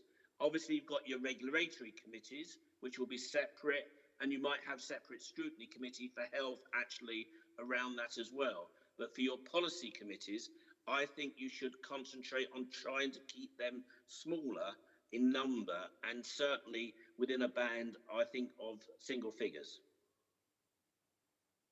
Thank you. Can I ask you something, John, please? Have you worked in councils where they have neighbourhood committees? Yes, indeed. Which we do. And how do you link them in and their decision making into the rest of the council? And I think so if I take Birmingham City Council, for example, where we had neighbourhood councils there, then they would actually report in to certainly one of the service committees, so that they actually had a regular update of what the issues that were actually coming forward were, and would try to see if there was a pattern of issues actually developing. So if I could take, for example, the contentious issue I know that's been in your city of around trees, we picked up from some of our neighbourhood meetings that there was an issue now emerging because we just agreed a major private contract with major furniture, road works and everything else around there, that trees was going to become an issue. So that actually got referred to one of our scrutiny committees, where then the scrutiny committee was able to make recommendations to the council that trees could not be removed from the public highway without the prior agreement of the actual council in relation to that as part of it. So we were very concerned to try to make sure that those neighbourhood meetings, which frankly did not have very many decision-making powers in their own right because of the issue particularly around planning, but what the issues were coming forward were fed in to a main service committee so that we could see if there were any general patterns affecting the city. Thank you very much. Anybody else got any other questions? Mike? Yes, thanks, John. It's been really, really interesting. Year one is a year that we will really be learning about what a committee system is all about. How do we ensure that it is flexible enough to take on the learning that will inevitably happen, to make sure we're not stuck with a system that isn't working as well as we would want? I would assume that what you would want to do is after, I know you've had some transition committees to shadow to find out about that, but I thought after a certain period of time, you would want to build in a period to have some reflection of how the actual committee system has actually been working in relation to it. Because what you have initially may not necessarily be how you want to continue it further on in terms of situation. So I would think that you would want to say 6 to 8 months in from the May date at the AGM, that you do set up some means of actually having a review in the same way as you've been going very, very purposefully in trying to get as broad a views as you can as you set up the system. I think it's right then that in about 6 to 8 months' time after this system comes in, you have a review arrangement as well to see if it is meeting the expectations you are actually wanting to achieve. Alex? Hi, John. Alex Pollock here. Two questions. The first is, and these are things that have come up from members of the last couple of days that it'd be interesting to have your reflections on. The first is a strategy and resources committee, you know, that kind of coordinating committee, is it just a cabinet by another name? And the second question is, should there be a seat on one of these policy committees for every single councillor? Is that the way that this is sort of typically expected to operate? And what considerations should members be bearing in mind as they weigh that up? I hope, Alex, that what I said was it should not be a cabinet by another name, because that would be a betrayal of what you are now wanting to do in relation to it. But having said that, it is very important that you do have a committee that clearly has got an overarching role that can take forward some of the key strategic and budget decisions that will face the actual authority. You cannot have them pass the parcel, going around a series of different committees and having different committees looking at them and no one which will take the overall overriding decision in relation to that. And there will be important issues that will crop up where you will need to be reasonably swift on your feet in terms of doing things, and you will need it to go to that committee. one of our previous professors called about the wicked issues that fall between different service committees that need to be actually picked up. For me, the key issue about whatever committee it is that it does comprise the chairs of your various service committees. I think it's really important that they are included on there. And I suspect you might also want to consider, in terms of the geographical spread of areas, of some members actually involved in more local issues as well. So you have that dimension. But really, really important that you do have the committee chairs from your service committees, your policy committees, serving on that overarching committee. Sorry, I was busy writing down. It was interesting. Thank you, John. Any other? Yes, Peter? Thank you. Something else just occurred to me, John, and we've been talking about measures that we would take in an emergency. Do you have any experience of having an urgent measures committee or something like that?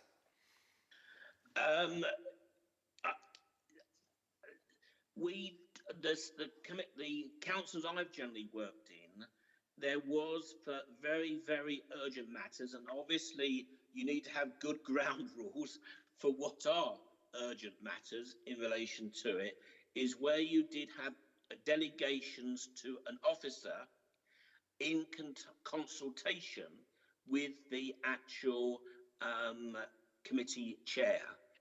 So it was a clear, the first step is to make sure they are genuinely urgent, and there will be some urgent questions come through, but there it will be delegated to the relevant chief officer, but it has to be done in consultation. So, you know, your monitor officer will advise on that, but in terms of delegation, it would be to the actual officer as part of it. That's how it used to be worked.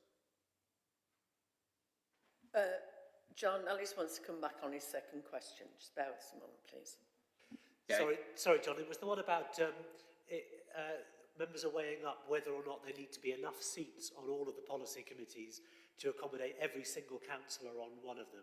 We heard earlier this afternoon from one of our contributors that was saying it was absolutely critical and in fact should be a requirement that every councillor is on one of those policy committees. What considerations should members be bearing in mind when they're weighing this up? I don't think, Alex, there should be a rule that actually requires that. I think there are undoubtedly sort of councillors who really want to focus on their local communities, and that is the areas where they really have that degree of interest as well. There is, for me, an issue here for the political groups, and each of the leaders of the political groups will know the capabilities and the abilities of their different members in relation to it. The argument for saying they must be on a policy committee is that you don't want to have passengers in terms of councillors. You want all councillors to play a full role actually in relation to it. I would hope that most councillors would want to serve on one of those policy committees, but I'd hesitate to actually say it had to be a definite requirement in terms of doing it, because I'm sure you want your local area committees to develop as well, and that will want a lot of support in that area. Anybody else? John, thank you ever so much. That was really interesting. That's added quite a depth to our knowledge. Thank you very much indeed. Thank you for spending the time to come and see us. You're very welcome. I wish you well. Thank you. Thank you. Thank you. Bye. Bye.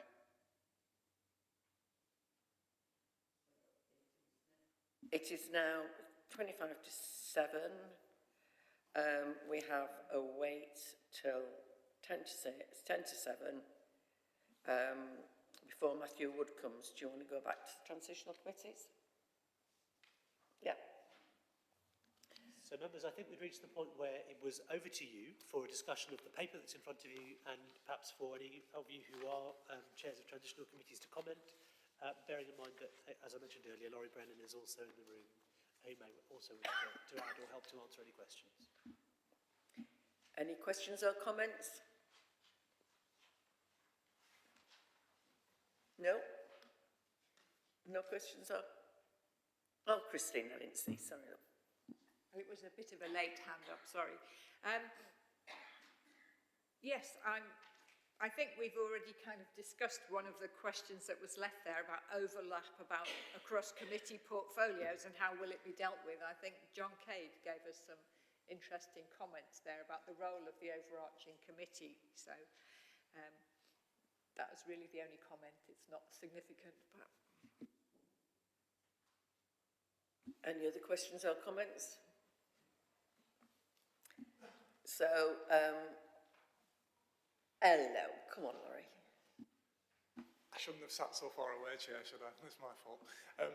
I just wanted to say, actually, there's a point of thank you to the team who've been involved in getting the transitional committees off the ground, but also to the members for chairing and for being involved in them as well. I think, obviously, we've started from a base of trying to do this in a hybrid model while we've still got a cooperative executive as we move to the committee system.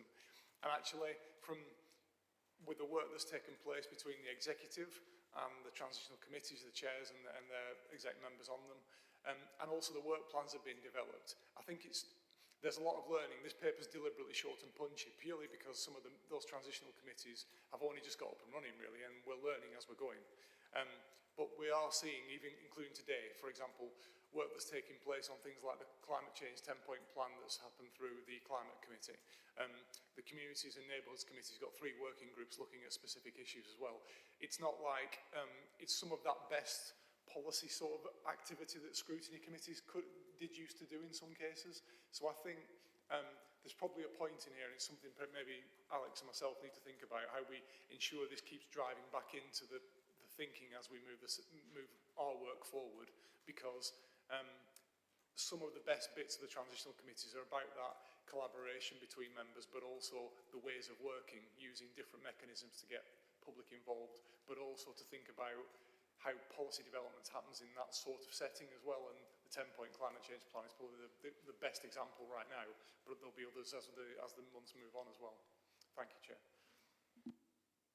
Thank you, Laurie. Sue? Thank you. I've just got a sort of comment type question. I'm not entirely sure who would answer it, but one of the comments towards the end of this report is that the portfolios are too big to be able to cover their full remit effectively. So is that actually saying that 4 committees are nothing like enough? That's a very good question. I think within the obviously the committees have only just started meeting, so they've had like 1 or 2 meetings in most cases, and they've probably only got 2 or 3 left. And if you think about the breadth of what let's say the communities and neighbourhoods section of the 1-year plan covers, the breadth is significant. I think that steer is it's not saying that the 4 isn't enough. It's saying that probably needs to be probably a focus about what that committee is responsible for, whether that's done by what the thematic areas of the committees are, or actually what's contained within that work plan. Because the aspiration could be to cover everything that's in that section in the 1-year plan. I think, given the time frames and the restrictions on how many meetings we've got available to us, there's a lot of pressure on to get through the scale of the work. It's probably one of those things to take into account when we're thinking about the number of committees we do have, given the thematic focus of what the transitional committees currently are. Can I just say that we have Matthew Wood in the waiting room? Would members be happy to go straight to him? And then if we need to pick any more of this up afterwards, we can do. Are you happy with that? He calls himself Matt. Hello, Matt. Thank you for joining us this evening. I'm Councillor Penny Baker. I'm chairing this meeting tonight. Thank you for being nice and early as well. It's a cold night here. What we've been doing is we've been asking you to address us briefly and then coming back with questions afterwards. We have sort of a time slot of around 20 minutes. So thank you for coming, and over to you. Thank you so much, Penny, and thank you everyone for inviting me to give evidence. I suppose I have 3 specific points that I'd like to make this evening, and this kind of builds upon my written submission, so I'm not simply going to reiterate what I said in my written submission. I was actually listening to John's contribution a few minutes ago, and I thought it was excellent and probably far better informed than in terms of practical experience than my contribution. But I feel I have a particular contribution around the research that I've done on public policy, where I've studied case studies and I've conducted surveys of public bodies at multiple levels of governance. And I think my research kind of gives maybe 3 core insights around issues of accountability that you're considering. So the first relates to politics. The second relates to issues of inclusiveness. And the third relates, I think, to issues of visibility. And I'll go through those 3. So the first point is that I think my research shows that when you're designing new systems of governance, at whichever level you try to do that, it's very difficult, if not impossible, to deny the existence of politics. Now, I've conducted research that I think shows that it isn't really possible to design a system of governance that circumvents party politics, in particular, and political choices, because political choices and tensions very often arise even in seemingly scientific or technical policy areas where you don't expect them to. And if managed badly, then trying to suppress politics, to try to come to a permanent consensus, or to depoliticize decision making by pushing issues into the private sphere, often does more harm than good. And while that might seem obvious for councillors and for those of you who are involved in party politics, I think it does create some dilemmas that you might want to reflect on when you're designing a new committee system. So this also came up earlier and has come up in other submissions. How do representatives view the role of manifestos and the role of political parties in balancing manifestos? Do you see non-party political organisations as important and legitimate partners? And how is this recognition, or how are these issues actually considered by committees?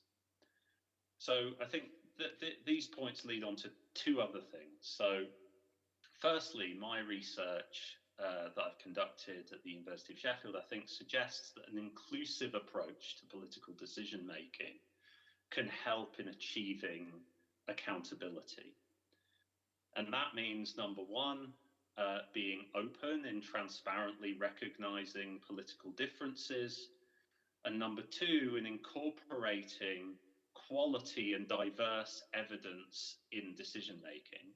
So I've conducted survey research that shows that chief executives of public bodies who are accountable to political institutions think that those 2 qualities, openness and transparency and evidence-based decision making, actually make them feel that the system is more accountable. And the last point I want to make about visibility is that in many respects, it's difficult to design new formal systems of accountability because a lot of people won't be paying attention, to put it bluntly. We know from research on political distrust and individual distrust that often when you distrust an institution or an individual, you kind of switch off and you don't pay that much attention. So in many respects, it's for the distrusted organisation, the institution, to really show and prove that they're doing things differently. So in my submission, I suggest the use of potentially innovative public hearings as a way in which committees could potentially show that they're collaborating with other organisations in the city, and that they're considering diverse forms of evidence. So those are the points that I wanted to raise this evening, and I'm happy to answer questions. Thank you very much, Matt. Any questions? Any comments? Right. Thank you very much, Matt. Thank you for your time. I think that's very interesting, and it's one from another side. We have no questions at this time, but I'm sure we'll come back to you if there's some later. Thank you very much. Takes care. Bye. Bye-bye. Right. So, anyone want to say anything about that before we finish off the Transitional Committee's bit? Okay. Peter, you wanted to say something else? Yeah, on the Transitional Committees, obviously I've taken over Yeah. Go. Sorry. On the Transitional Committees, I've taken over the communities and neighbourhoods, and I recognise it was a very short time to try and cover a very, very big, a very wide range of subjects. So I deliberately limited it to 3, so that we could have 3 perhaps slightly different experiments in how we went about doing things. And it's early days yet, but it looks like it's beginning to work. We're getting a bit of traction with the members of the committee, and we're getting some invitations out to people to go out, for example, with youth workers on evenings to try and engage with both the youth workers themselves and young people. So we're doing our best to reach people, the people on the ground who are doing the work. And I think that's an important piece of work that I feel happy that we're doing, and I hope that other people will want to do similar things. It won't be the same thing, obviously, because it's a different portfolio, but similar things, trying to reach the people who are actually doing the work on the ground and the people who are affected by that work. So I think it's just as well to say that, there is a limited time, and that's why I've only chosen 3. Thank you very much, and thanks, Laurie, for your submission. We now have only one item left on the agenda. Keep the best till last. Kate. Thank you, Chair. I'm very conscious I am the only thing standing between you and getting out into the cold evening, but I want to just say thank you for inviting me and giving me the opportunity to feed into the considerations that you're making. A couple of start points. So firstly, it's important, I think, for me to state really clearly that obviously I'm speaking here tonight as your statutory officer. So alongside our monitoring officer Jill and our section 151 officer Eugene, we all have personal legal responsibilities as guardians of the corporate, legal and financial aspects of this council. And so it's right and proper that there will be some aspects of our transition as a council to the committee system that we need to have views on. Equally, I think it's really important to recognise that we sit here as in lots of ways, as I can say, as the people entrusted with the work to deliver what has been decided through democratic processes. And so it is important as well for me to say that we are absolutely committed as a council and as a team to implementing what members decide through this process. We will offer our professional views and opinions about options on the table. Sometimes that will be appropriate publicly, as tonight, sometimes that will be appropriate in other ways. I think it's just important to recognise that we sort of tread that path. And I think the only other thing I'd say is that we are really grateful for the openness and the way in which we're approaching this transition as a council. I think as officers we feel that we're able to have a really open conversation over this process and working very closely on lots and lots of the details. So thanks for that, and thanks for bearing with me on that. I'll speak to a couple of things. One is just to kind of a few framing remarks.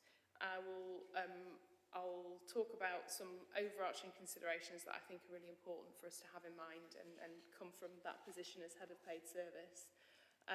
I'll talk about what it actually looks like to get into some of the cultural aspects that I know have come up quite a lot in the discussions and are really important for us as a council. And then I'll obviously be quiet and you can ask me questions. I want to start by reiterating something which I say often and many of you have heard me say, which is just to reiterate how very ambitious I and the organisation are, and I know you all are, for our city and for our council. We're facing huge challenges, huge opportunities and really, really radical uncertainty in the world at the moment.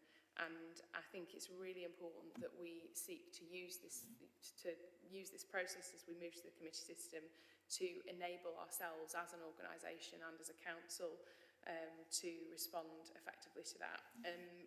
In the one-year plan, there is a section that talks about being a council that our city can be proud of, and there are a few themes in that I would posit are hard to argue with and are pretty enduring, and I think things are worth bearing in mind as we think about the specifics of how the committee system might work.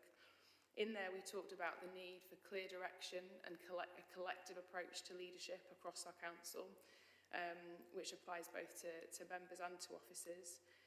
We talked about the desire to be really collaborative, to break out of some of the silo thinking that is not, we're not, the only place, the only big civic organisation in the world that struggles with silos, but I think it is something that there's a real opportunity when we think about some of our biggest challenges, whether that's tackling inequalities in the city, whether that's tackling the climate emergency. So that ability to really be collaborative across the organisation. Really importantly, the desire that I know all members hold to be as connected as possible with our communities and the citizens we serve, and seeing this as a way of supporting and reinforcing that. To be confident and outward looking, and that is something that we need to bear in mind with the fourth largest city in England, and we need to have that in our heads at all points. And then also to support excellent delivery of public services.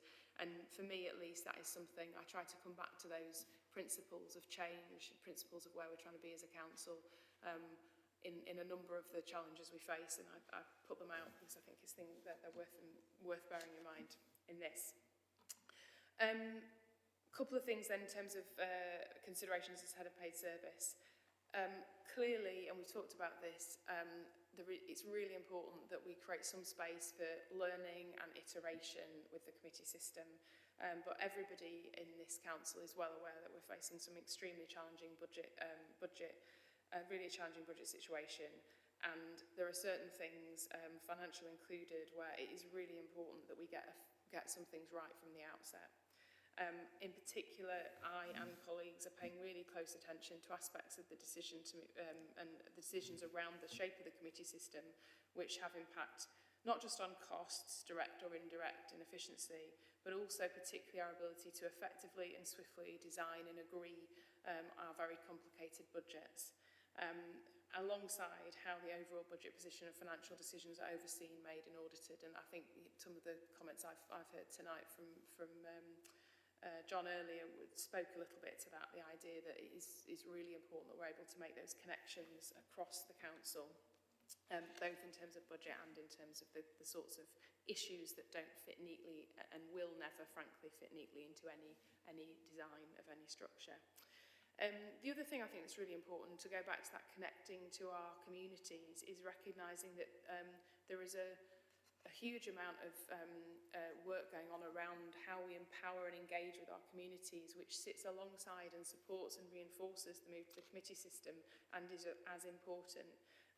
Some might even talk about thinking about the reasons why people may have voted for change in the referendum, and recognising that as we implement the committee system, we need to think about the things we do around the edges. So how we're thinking about public engagement, how we're thinking about culture change as mentioned, and particularly how we make sure that the local area committees, as that shift to being in and of our communities, how we think about that actually feeding into the wider committee system, and making sure we're absolutely clear that those local area committees have really clear line of sight into any thematic committees, so that we're sure that that there is that connection all the way through from our communities and our citizens into the system.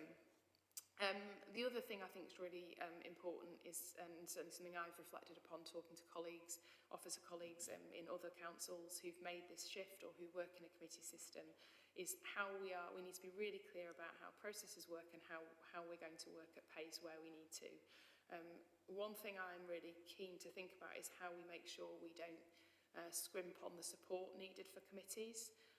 We need to make sure that we are putting teams around our committees so that there is that officer support to enable them to work effectively, but also so we're making sure that there's very clear alignment with our corporate plan, our budget, and one thing I am thinking about is about how we make sure that we align whatever the design of the committee system looks like with our senior officer structure. I'm very, very alive to the risk that we have seen in some other councils of individual officers having to attending multiple meetings and not having that really clear sense of alignment. I think that's something that's worth me flagging as in terms of looking after my team as much as anything else, as well as looking after members, making sure they get really, really good support.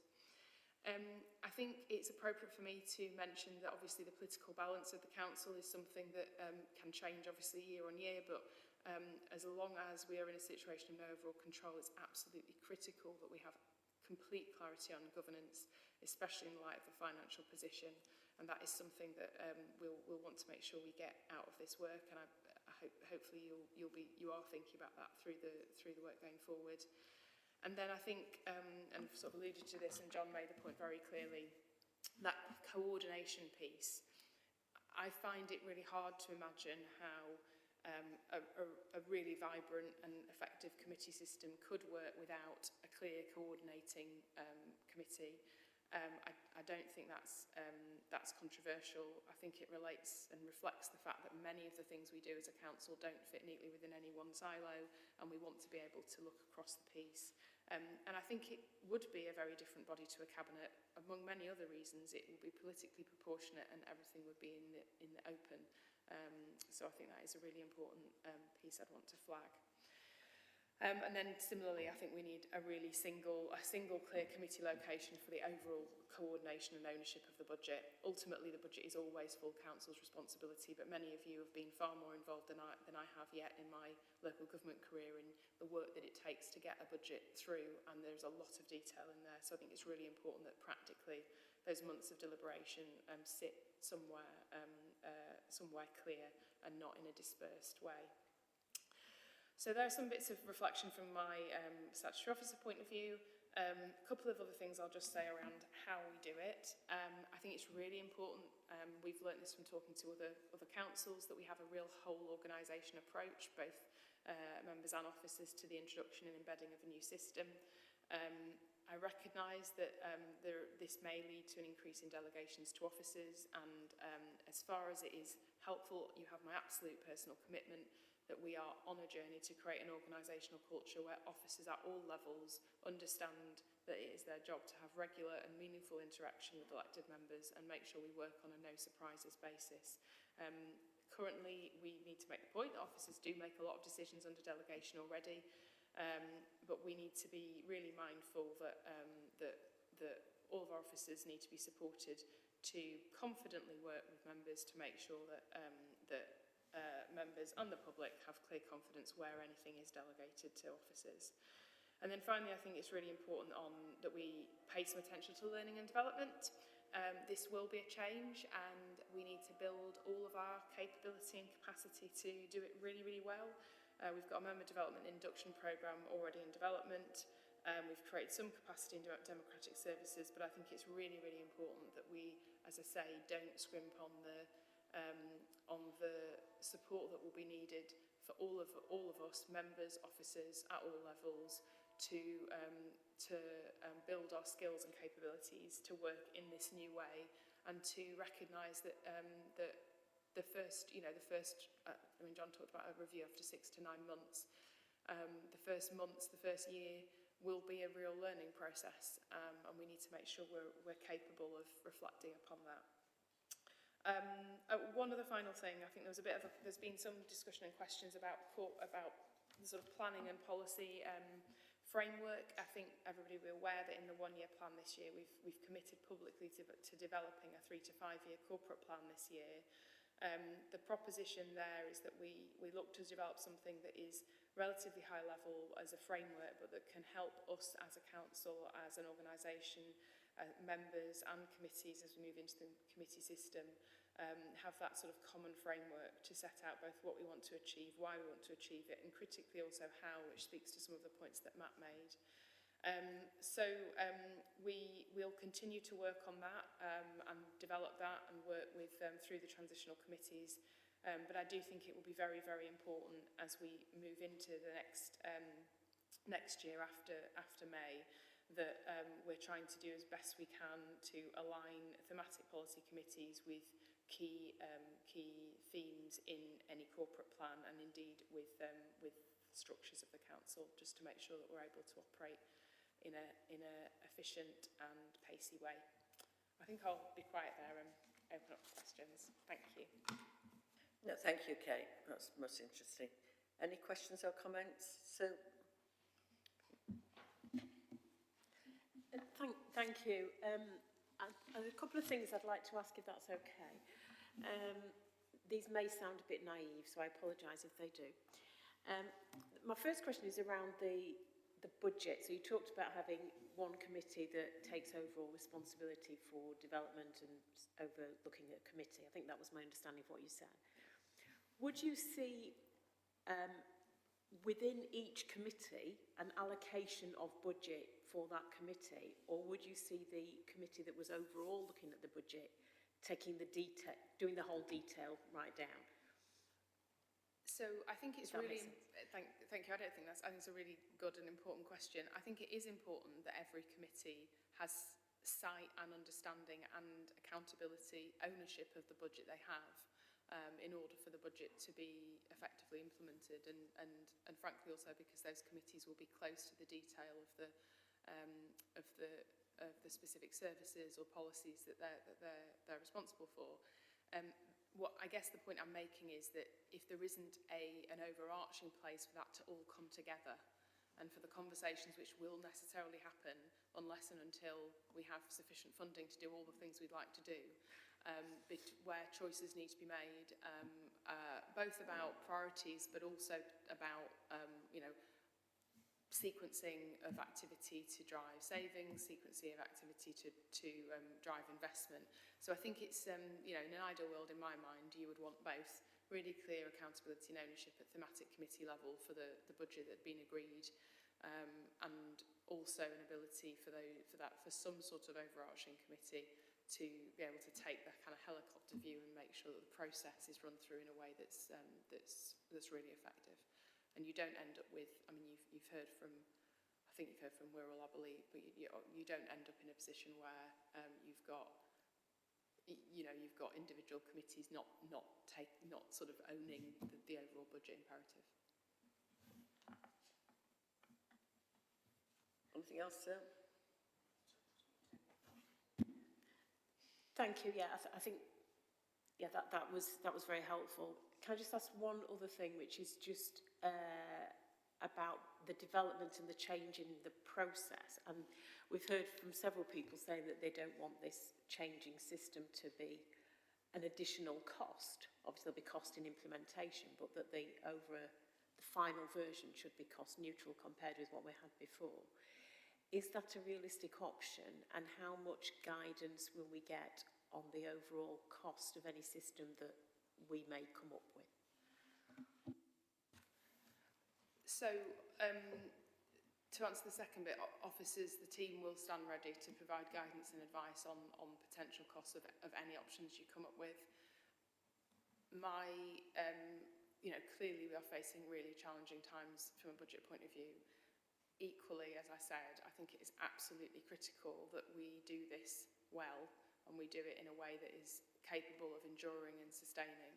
And so I think it's important that we that I don't seek to constrain the committee from making recommendations which they think would enable the new system to work effectively. And as I say, I'm particularly interested in how that looks around training, capacity building, development, and also support for members and for committees.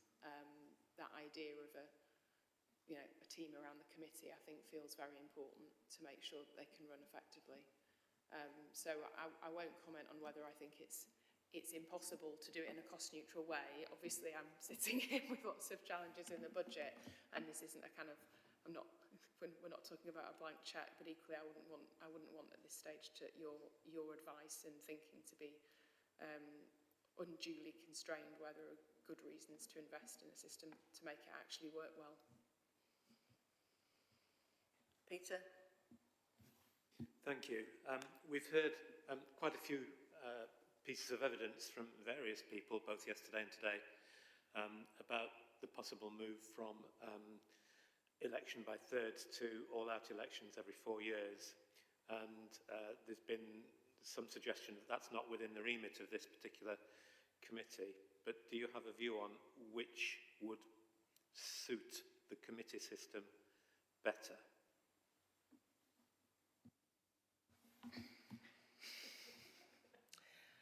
I think there has been a fair amount now written by independent reviews and otherwise to suggest that, there are a number of examples where recommendations have been made for councils who operate a committee system to move to all-outs every 4 years. Fundamentally that is a decision of the council, but if it's one that is if it's one that the council wants to take, then we'll implement it.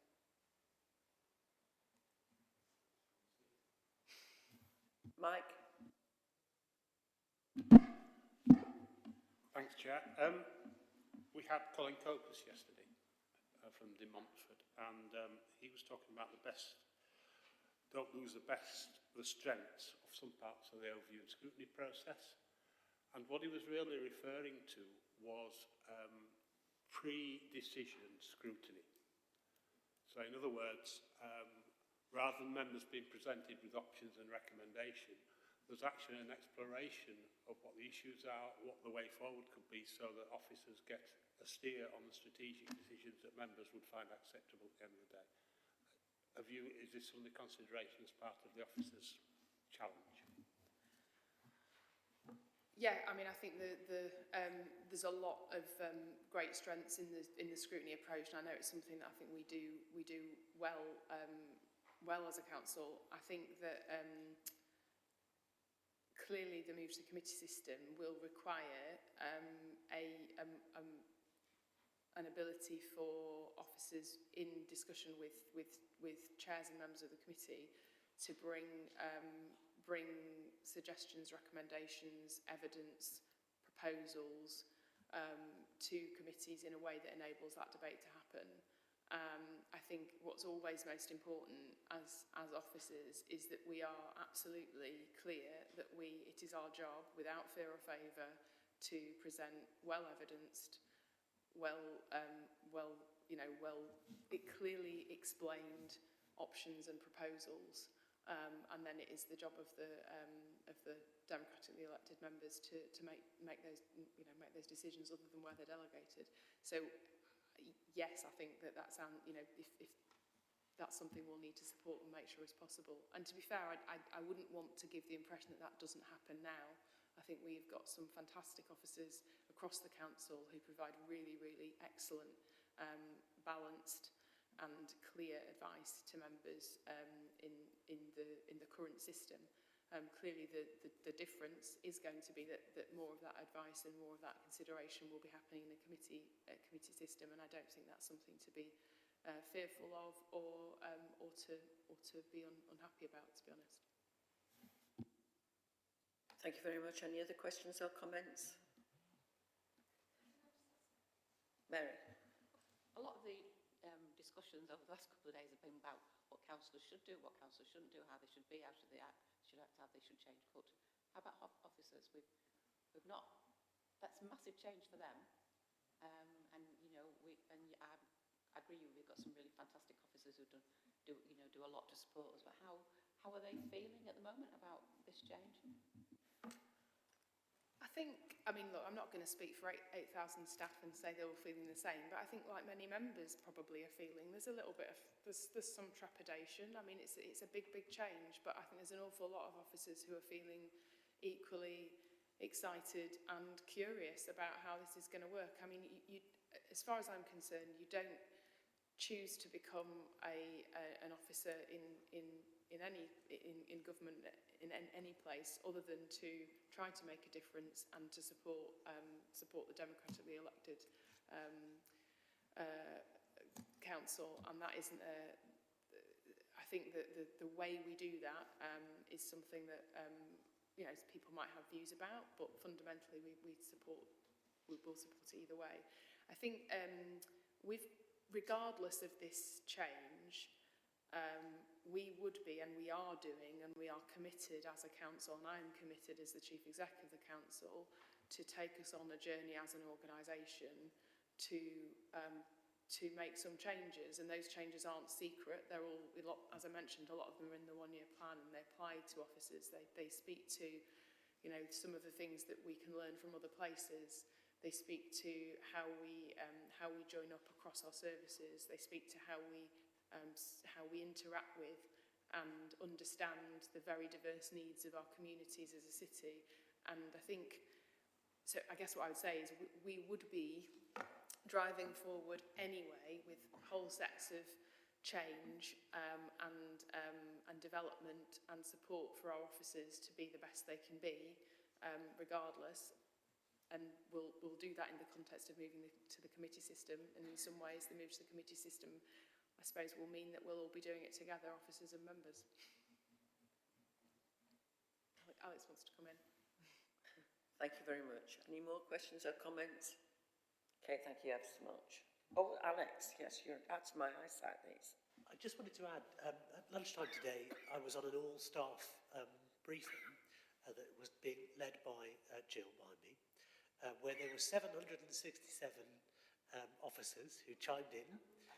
You were there too, presenting, and there were all sorts of questions on there from officers across the council who had, I thought, a really interesting set of informed, curious questions, which actually gave me heart that it's not just me and my governance colleagues who might describe ourselves as geeks for this kind of thing, but there's a real kind of interest and involvement across the council, which chimes exactly with what Kate is saying. But I think we heard a lot of that today in a really positive way.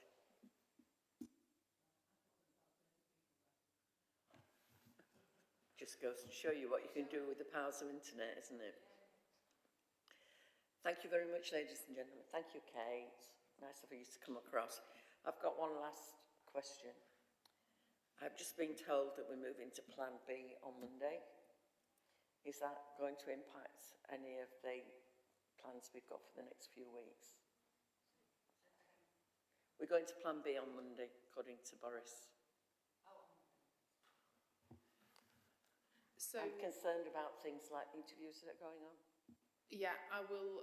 We'll get back to you as soon as we can work through what we need to do. My understanding of the guidance is, and as you say, this was announced as we were in this meeting, is that the change to Plan B requires a move to a work from home where possible.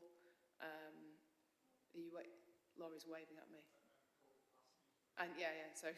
So yeah, but plan move to work from home where possible. I think what we need to understand in the guidance is what is the definition of where possible. Clearly, the last time we had work from home guidance, we didn't have the same level of vaccine coverage. Secondly, a move to vaccine passports for mass events, so definitely nightclubs, but I think some others. And thirdly, more mask wearing in events like things like theatres and cinemas. But it will feel very different to any other, to other times, because the vaccine coverage remains, still relatively high, and we've also got many services and facilities will be remaining open across our economy, businesses will be remaining open. So that's the long-winded answer to say that we will be looking at it overnight and we'll get back to you, but I think we'll need to take a view from members about specific meetings and whether they prefer to do them in person or virtually, recognising that the government hasn't yet decided to do anything to support members to work virtually in key statutory meetings, but we continue to lobby. Thank you very much. And unless anybody has any further questions or comments, thank you for attending and a safe journey home.